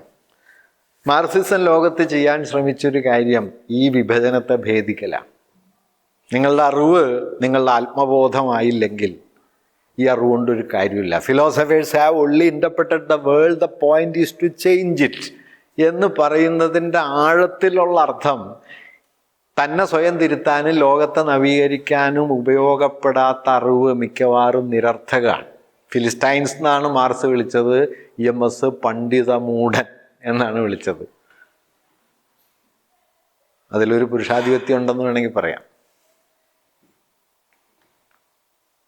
ഈ നിലയിലുള്ള മാറ്റം വാസ്തവത്തിൽ നിയോലിബറലിസത്തിന് ശേഷം വളരെ കൂടി. കഴിഞ്ഞ 1/4 നൂറ്റാണ്ടിൻ്റെ വിദ്യാഭ്യാസ വളർച്ചയുടെ തോത് നോക്കിക്കഴിഞ്ഞാൽ ഈ instrumental rationality, instrumental knowledge, skill development എന്നെല്ലാം പറയുന്നത് പെരുകി വരികയും സാമൂഹികമെന്ന് വിളിക്കാവുന്ന ഒരു ധാരണ അറിവിൽ നിന്ന് പിൻവാങ്ങുകയും ചെയ്തു. നിങ്ങൾ ഇന്ന് ഇന്ത്യയിൽ ശ്രദ്ധിച്ചിട്ടുണ്ടോ? ഇന്ത്യയിലെ ഫാഷിസത്തിൻ്റെയും വർഗീയതയുടെയും നാരായ വേരായി പ്രവർത്തിക്കുന്നത് വിദ്യാഭ്യാസം ലഭിച്ച മധ്യവർഗമാണ്. ഈ മധ്യവർഗമാണ് ഇതിനെ പിന്തുണച്ച്, ഇതിനെ പണം കൊടുത്ത്, ഇതിനെ കൊണ്ടാടി നടന്ന് തങ്ങളുടെ സ്വത്വവുമായി ചേർത്ത് വെച്ച് കൊണ്ട് നടക്കുന്നത്. അപ്പം ഇവർ നേടിയ അറിവിന് അവരുടെ ജീവിതത്തിൽ എന്താണ് മൂല്യം എന്ന് ചോദിച്ചാൽ വാസ്തവത്തിൽ അതിന് ഉപകരണപരമായ മൂല്യം മാത്രമേ ഉള്ളൂ. ഈ ഉപകരണപരതയോട് ഇടയുക എന്നത് വാസ്തവത്തിൽ ലോകത്തെ പുരോഗമനപരമായി മാറ്റുന്നതിൽ വലിയ പ്രാധാന്യമുള്ള കാര്യമാണ്. കേരളത്തിൽ ഇത് ചെയ്ത ഒരു പ്രധാനപ്പെട്ട കാര്യം കൂടി സൂചിപ്പിച്ച് ഞാൻ അവസാനിപ്പിക്കാം.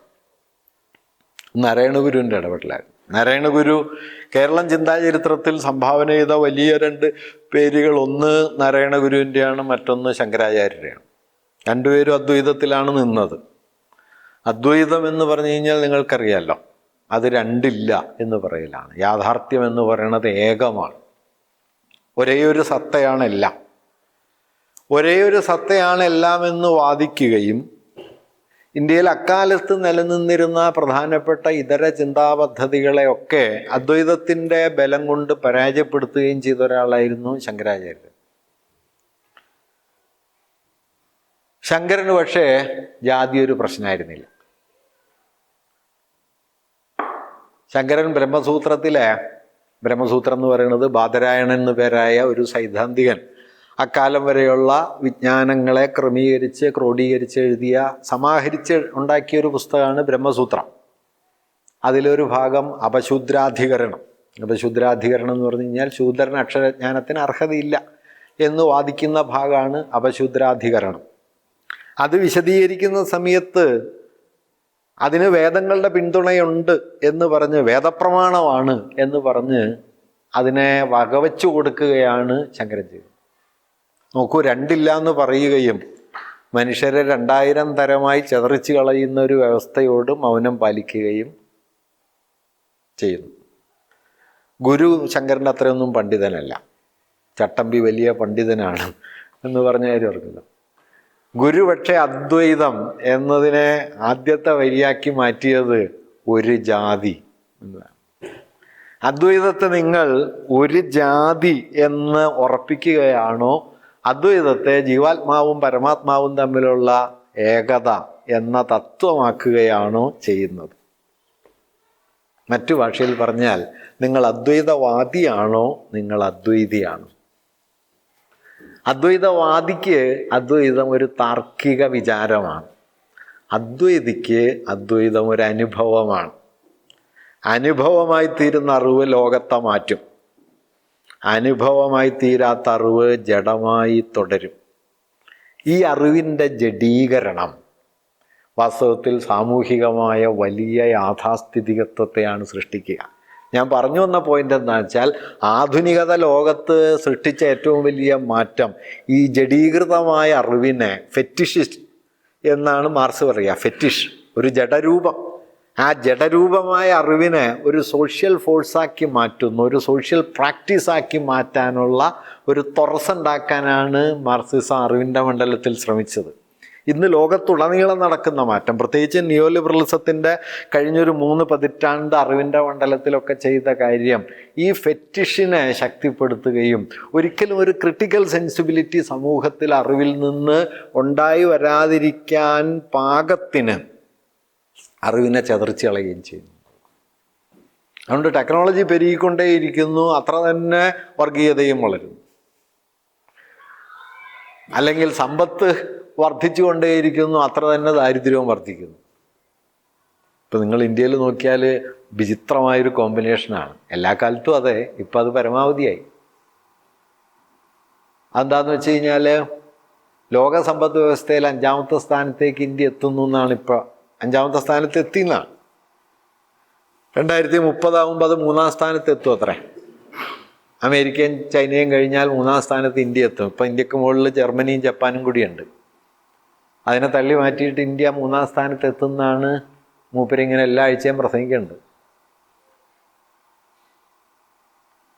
എന്നാൽ ഗ്ലോബൽ ഹങ്കർ ഇൻഡെക്സിൽ 121 രാജ്യങ്ങളെ മാത്രം പരിഗണിച്ച ഗ്ലോബൽ ഹങ്കർ ഇൻഡെക്സിൽ ഇപ്പം ഇന്ത്യയുടെ സ്ഥാനം 111. 2001 അത് 102.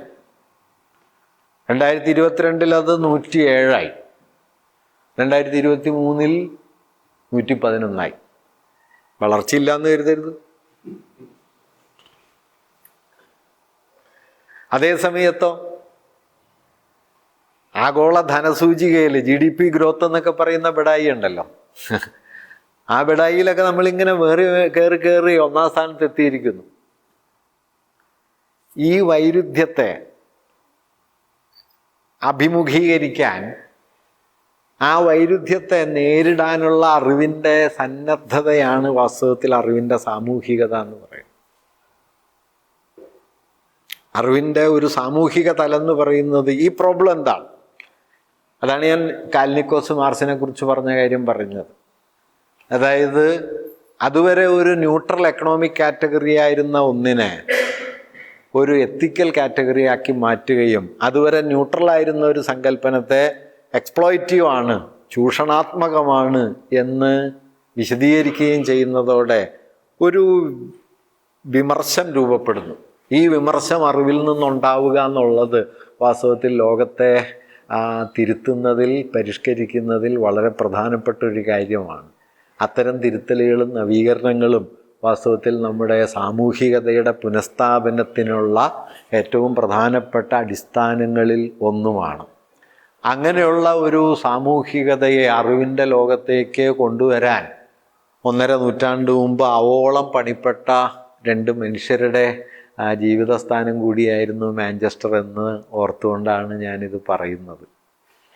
അവർ തങ്ങളുടെ ജീവിതത്തെ മുഴുവൻ ഈ ക്രിട്ടിക്കൽ സെൻസിബിലിറ്റി എന്ന് പറയുന്ന ഒന്നിനെ നമ്മുടെ വിജ്ഞാനത്തിൽ ഉറപ്പിച്ചെടുക്കാൻ നിരന്തരം പരിശ്രമിക്കുകയും അതുവരെ ഒരു നിലയ്ക്കും ചോദ്യം ചെയ്യപ്പെടാതെ നിന്ന, വിശുദ്ധമായി നിന്ന കുടുംബം പോലുള്ള സ്ഥാപനങ്ങളെ, അല്ലെങ്കിൽ എന്താ പറയുക, വ്യാവസായികത പോലുള്ള സ്ഥാപനങ്ങളെ ഒക്കെ അതിൻ്റെ ഉള്ളിൽ കടന്നു കയറി വിമർശന വിധേയമാക്കുകയും അതുവഴി മനുഷ്യവംശത്തെ ഒരു ചുവട് കൂടി മുമ്പോട്ട് പോകാൻ കൽപ്പുള്ളതാക്കി മാറ്റുകയും ചെയ്തു. ഇനിയും മനുഷ്യവംശത്തിന് കൂടുതൽ ചുവടുകൾ മുമ്പോട്ട് വയ്ക്കേണ്ടതുണ്ട്. ആ മുമ്പോട്ടുള്ള പോക്കിലെ ഏറ്റവും പ്രധാനപ്പെട്ട അടിത്തറ ഈ വിമർശനബോധമായിരിക്കും എന്നാണ് ഞാൻ കരുതുന്നത്. വിമർശനബോധമില്ലാത്ത, കേവല വിവരവും സാങ്കേതികതയ്ക്കും വലിയ മേൽക്കൈ കിട്ടുന്ന, അതുകൊണ്ടാണ് നോം ചോംസ്കി AI എന്നുള്ളതിനെ അദ്ദേഹം ഒരു നിർമ്മിത ബുദ്ധി എന്ന് ഒക്കെ നമ്മൾ മലയാളത്തിൽ പറയുന്നതിന് അദ്ദേഹം പ്ലേജറിസം എന്ന് വിളിക്കുന്നത്. അദ്ദേഹം പ്ലേജറിസത്തിൻ്റെ സോഫ്റ്റ്വെയർ ആണെന്നാണ് മൂപ്പര് AI കുറിച്ച് പറയുന്നത്. അതെന്തുകൊണ്ടാണെന്ന് വെച്ച് കഴിഞ്ഞാൽ മാനുഷികമായ ഈ നൈതികതയെ അറിവിൽ ഉൾപ്പെടുത്തുമ്പോൾ മാത്രമാണ് അറിവ് അതിൻ്റെ വിപുലമായ അർത്ഥത്തിലേക്ക് നീങ്ങും. നോക്കൂ, അറിവ് എന്ന് പറയുന്നത് ഒരു നൈതിക ധാരണയാണ്. അറിവിലൊരു കൺസേൺ ഉണ്ട്. നിങ്ങൾ ഓപ്പൺഹൈമർ സിനിമ കണ്ടിട്ടുണ്ടെങ്കിൽ അറിയാം. ഈ ഓപ്പൺഹൈമർ ആറ്റം ബോംബിൻ്റെ എല്ലാ സൂത്രവാക്യങ്ങളൊക്കെ ശരിയാക്കിയതിന് ശേഷം ഐൻസ്റ്റൈനെ പോയി കാണുന്നുണ്ടല്ലോ. ഐൻസ്റ്റൈനെ കണ്ടിട്ട് മൂപ്പർക്ക് ഈ കടലാസെല്ലാം വായിക്കാൻ കൊടുത്തിട്ട് ഓപ്പൺഹൈമർ തിരിച്ച് നടക്കുന്ന സമയത്ത് ഐൻസ്റ്റൈൻ പുറയുന്ന തട്ടി വിളിച്ചിട്ട് ഈ കടലാസ് തിരിച്ചു കൊടുക്കും. എന്നിട്ട് പറയുന്നൊരു വാക്യമുണ്ട്, ദിസ് ഈസ് നോട്ട് മൈൻ. ഇയാൾ സൂക്ഷിച്ചാൽ മതി, എൻ്റെ ഏർപ്പാടല്ല. അതാണ് ഈ അറിവിലെ എത്തിക്സ് എന്ന് പറയുന്നത്. അപ്പോൾ ആ എത്തിക്കൽ ഡൊമൈനെ അറിവിൽ നിലനിർത്താനായിട്ട് കഴിയുക എന്നുള്ളത് വാസ്തവത്തിൽ അറിവിനെ സംബന്ധിച്ച ഏറ്റവും പരമപ്രധാനമായ ഒരു കാര്യമാണ് എന്ന അർത്ഥത്തിൽ കൂടിയാണ് വാസ്തവത്തിൽ ഈ ചോംസ്കിയൊക്കെ ആ ഒരു പൊസിഷൻ എടുക്കുന്നത്. അപ്പോൾ ഞാൻ പറഞ്ഞത് അങ്ങനെയുള്ള ഒരു ധാർമ്മികമായ ഉള്ളടക്കം അറിവിലേക്കും അറിവിൽ നിന്ന് നാം രൂപപ്പെടുത്തുന്ന പ്രയോഗരൂപങ്ങളിലേക്കും കൊണ്ടുവരാൻ കഴിയുകയും നമ്മെ തന്നെ ഒരു വിമർശനാത്മക ധാരണയുള്ള മനുഷ്യരാക്കി നിരന്തരം നിലനിർത്തുക എന്നത് ചെയ്തുകൊണ്ടിരിക്കുകയും ഇന്നത്തെ നിലയ്ക്ക് ഒരു പുരോഗമനപരമായ ഒരു രാഷ്ട്രീയത്തിൻ്റെ ഏറ്റവും അടിസ്ഥാന കാര്യങ്ങളിലൊന്നാണെന്ന് ഞാൻ കരുതുന്നു. ഞാൻ തുടക്കത്തിൽ പറഞ്ഞതുപോലെ പറ്റത്തിൽ നിന്ന് സമൂഹത്തിലേക്ക് മനുഷ്യൻ മാറിയത് കേവലം അനുസരണത്തിൽ നിന്ന് വിമർശനത്തിലേക്ക് മാറുന്നതിൻ്റെ ഫലമായിട്ടാണ്. ഈ വിമർശനത്തെ രൂപപ്പെടുത്തുന്നതിൻ്റെ അടിസ്ഥാനം വാസ്തവത്തിൽ അകമേ നിന്നുള്ള ഈ ക്രിട്ടിക്കലായിട്ടുള്ള അതിൻ്റെ യാഥാർത്ഥ്യത്തെ, അതിൻ്റെ വൈരുദ്ധ്യങ്ങളെ മുൻനിർത്തി മനസ്സിലാക്കാനുള്ള നമ്മുടെ കെൽപ്പാണ്.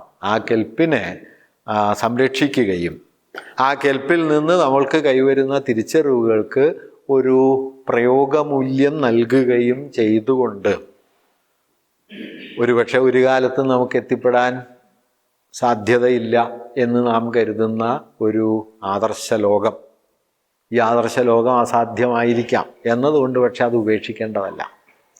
നീതി എന്നത് സമ്പൂർണമായി സാക്ഷാത്കരിക്കപ്പെട്ട ഒരു സന്ദർഭവും മനുഷ്യവംശത്തിൻ്റെ ചരിത്രത്തിലില്ല എന്നതുകൊണ്ട് നീതി കൈവിട്ട് കളയാവുന്ന ഒന്നല്ല.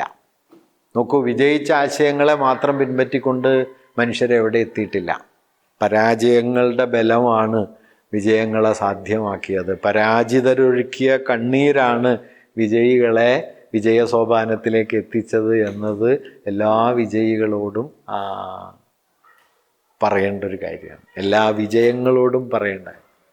ആരോ പറഞ്ഞ പോലെ പരാജയപ്പെടാൻ സന്നദ്ധരായ കുറച്ച് ആളുകൾ കൂടി വാസ്തവത്തിൽ മനുഷ്യവംശത്തിന് ആവശ്യമുണ്ട്. അതാണ് ഒരു ക്രിട്ടിക്കൽ മെൻറ്റാലിറ്റി എന്ന് പറയും.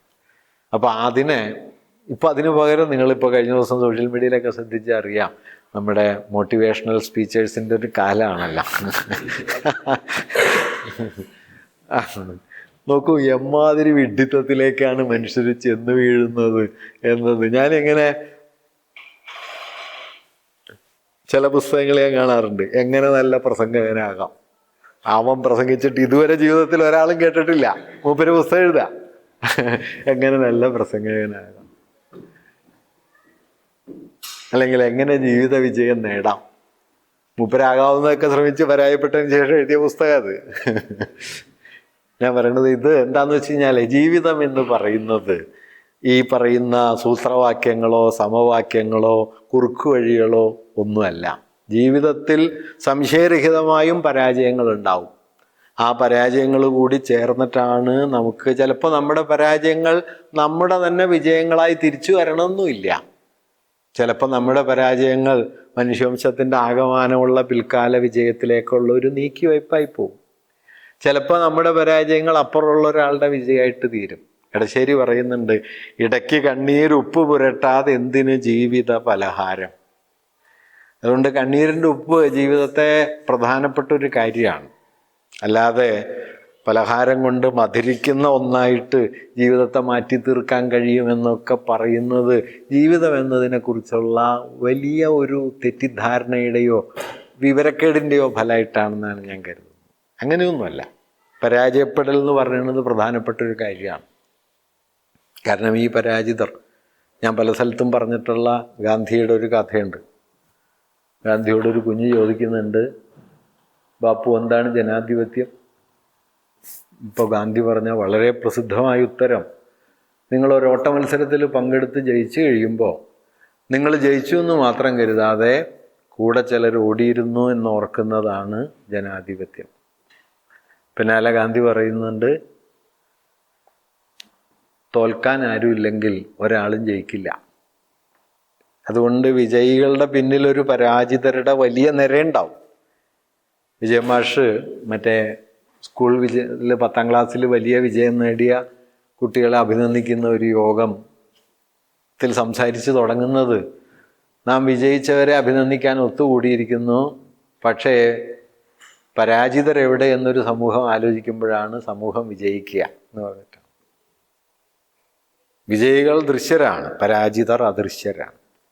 ഈ അദൃശ്യരായ പരാജിതരാണ് വാസ്തവത്തിൽ സാമൂഹിക യാഥാർത്ഥ്യത്തിൻ്റെ അടിപ്പടവ് എന്ന് നമ്മളൊക്കെ ഓർക്കേണ്ടതുണ്ട്. ആ ഓർമ്മയാണ് വാസ്തവത്തിൽ ഞാൻ നേരത്തെ പറഞ്ഞ ക്രിട്ടിക്കൽ സെൻസിബിലിറ്റി എന്ന് പറയുന്നത്. അപ്പോൾ അങ്ങനെ ഒരു ധാരണയിലേക്കും അതിനെ മുൻനിർത്തുന്ന ഒരു ബോധ്യത്തിലേക്കും നാം എത്തിച്ചേരുന്നതിൻ്റെ പേരാണ് കേട്ടോ വാസ്തവത്തിൽ രാഷ്ട്രീയം എന്നത്. രാഷ്ട്രീയം എന്നത് കക്ഷിതലത്തിലുള്ള നമ്മുടെ ധാരണകൾ മാത്രമല്ല. ഞാനതൊരു കുറഞ്ഞ കാര്യമാണെന്ന് പറയല്ല, അത് പ്രധാനമാണ്. പക്ഷെ അതിനപ്പുറം ഈ വിപുലമായൊരു മാനം വാസ്തവത്തിൽ നമ്മൾ നിലനിർത്തേണ്ടതുണ്ട്. അങ്ങനെ ഒരു ധാരണ ഉണ്ടാക്കുക മാത്രമല്ല, അതിനെ ചെറുതും വലുതുമായ പ്രവൃത്തികളിലൂടെ മുമ്പോട്ട് കൊണ്ടുപോകേണ്ടതുണ്ട്. അതിപ്പോൾ നാം ചെയ്തതിൻ്റെ ഫലം നമുക്ക് തന്നെ കിട്ടുമോ? അങ്ങനെയൊന്നും പറയാൻ പറ്റില്ല. നാം ചെയ്തതിൻ്റെ ഫലം നമുക്ക് തന്നെ കിട്ടണമെന്നൊന്നുമില്ല. പക്ഷെ അതിനൊരു ഫലം ഉണ്ടാവും. എടശ്ശേരിയുടെ ഒരു കവിതയുണ്ട്, ഈ ബിംബിസാരൻ്റെ ഇടയൻ എന്ന് പറഞ്ഞിട്ട്. അപ്പോൾ അതിൽ അമ്മ തന്നെ പോറ്റി വളർത്തി കുറേ കാലം കഴിഞ്ഞ് രാജാവിന്, അന്നത്തെ നിലയ്ക്ക് രാജാവിന് കൊടുത്തു. രാജാവിന് കൊടുത്തപ്പോൾ രാജാവ് പ്രതിഫലമായിട്ട് കുറച്ച് പണം കൊടുത്തു. ആ പണവും ഈ കുഞ്ഞിൻ്റെ മുണ്ടിൻ്റെ കൊന്തലയ്ക്കൽ തന്നെ വച്ചു കൊടുത്തു. അവസാനം അമ്മ മരിക്കാറായപ്പോൾ അമ്മയ്ക്കൊരു കമ്പിളിയുമായിട്ട് മകൻ എത്തുന്നു. എടശ്ശേരി എഴുതുന്നത്, എനിക്കും ഒരുമാതുണ്ടായി പണ്ടെന്ന നൃപന്നു കൊടുത്തപ്പോൾ, കിട്ടിയ വിൽക്കാശപ്പടി എന്നുടെ കോന്തലക്കലുടക്കിയവൾ, അവളുടെ കുളിരിന് കമ്പിളി നൽകാൻ പിന്നീടെന്നോ ഞാൻ ചൽകെ ഒരട്ടി മണ്ണു പുതച്ചു കിടപ്പു, വീടാക്കടമേ മമ ജന്മം. വാസ്തവത്തിൽ ഇത് ഒരാളുടെ കാര്യമല്ല കേട്ടോ. നമ്മുടെയൊക്കെ ജീവിതം ഈ നിലയ്ക്കുള്ള വീടാക്കടങ്ങൾ കൂടിയാണ്. ആരുടെയൊക്കെയോ യാതനകൾ, ആരുടെയൊക്കെയോ സങ്കടങ്ങൾ, ആരുടെയൊക്കെയോ ദുരിതങ്ങൾ, അതിൻ്റെ ഇങ്ങേ തലയ്ക്കലാണ് നമ്മൾ അവളുടെ കുളിരിന് കമ്പിളിയേകാൻ പിന്നീടെന്നോ നാം ചൽകെ ഒരട്ടി മണ്ണു പുതച്ച് കിടപ്പു, വീടാക്കടമേ മമ ജന്മം. അങ്ങനെ ഒരു വീടാക്കടം നമ്മിലുണ്ട് എന്ന് ഓരോരുത്തരും തിരിച്ചറിയുന്നതോടെ വാസ്തവത്തിൽ നാം നമുക്കപ്പുറമുള്ള ഒരു ലോകത്തേക്ക് തുറക്കുന്നു. ആ തുറസിൻ്റെ ഒരു പ്രേരണയായി നിങ്ങളുടെ സാമൂഹികത, നിങ്ങളുടെ കൂട്ടുചേരലുകൾ, പ്രവൃത്തികൾ മാറിത്തീരട്ടെ. അതിനുള്ള വലിയൊരു ഉപാധിയായി കൈരളി എന്നുള്ള ഈ സംഘവും മാറിത്തീരട്ടെ എന്ന ആഗ്രഹം പങ്കുവയ്ക്കുന്നു. അതങ്ങനെയായി പ്രവർത്തിക്കുന്നുണ്ട് എന്ന് എനിക്കറിയാം. അതിനുള്ള എൻ്റെ സ്നേഹാഭിവാദനങ്ങൾ അറിയിച്ചുകൊണ്ടും അത് കൂടുതൽ വിപുലമാകട്ടെ എന്ന ആഗ്രഹം പങ്കുവെച്ചുകൊണ്ടും ഞാൻ അവസാനിപ്പിക്കുന്നു. നമസ്കാരം.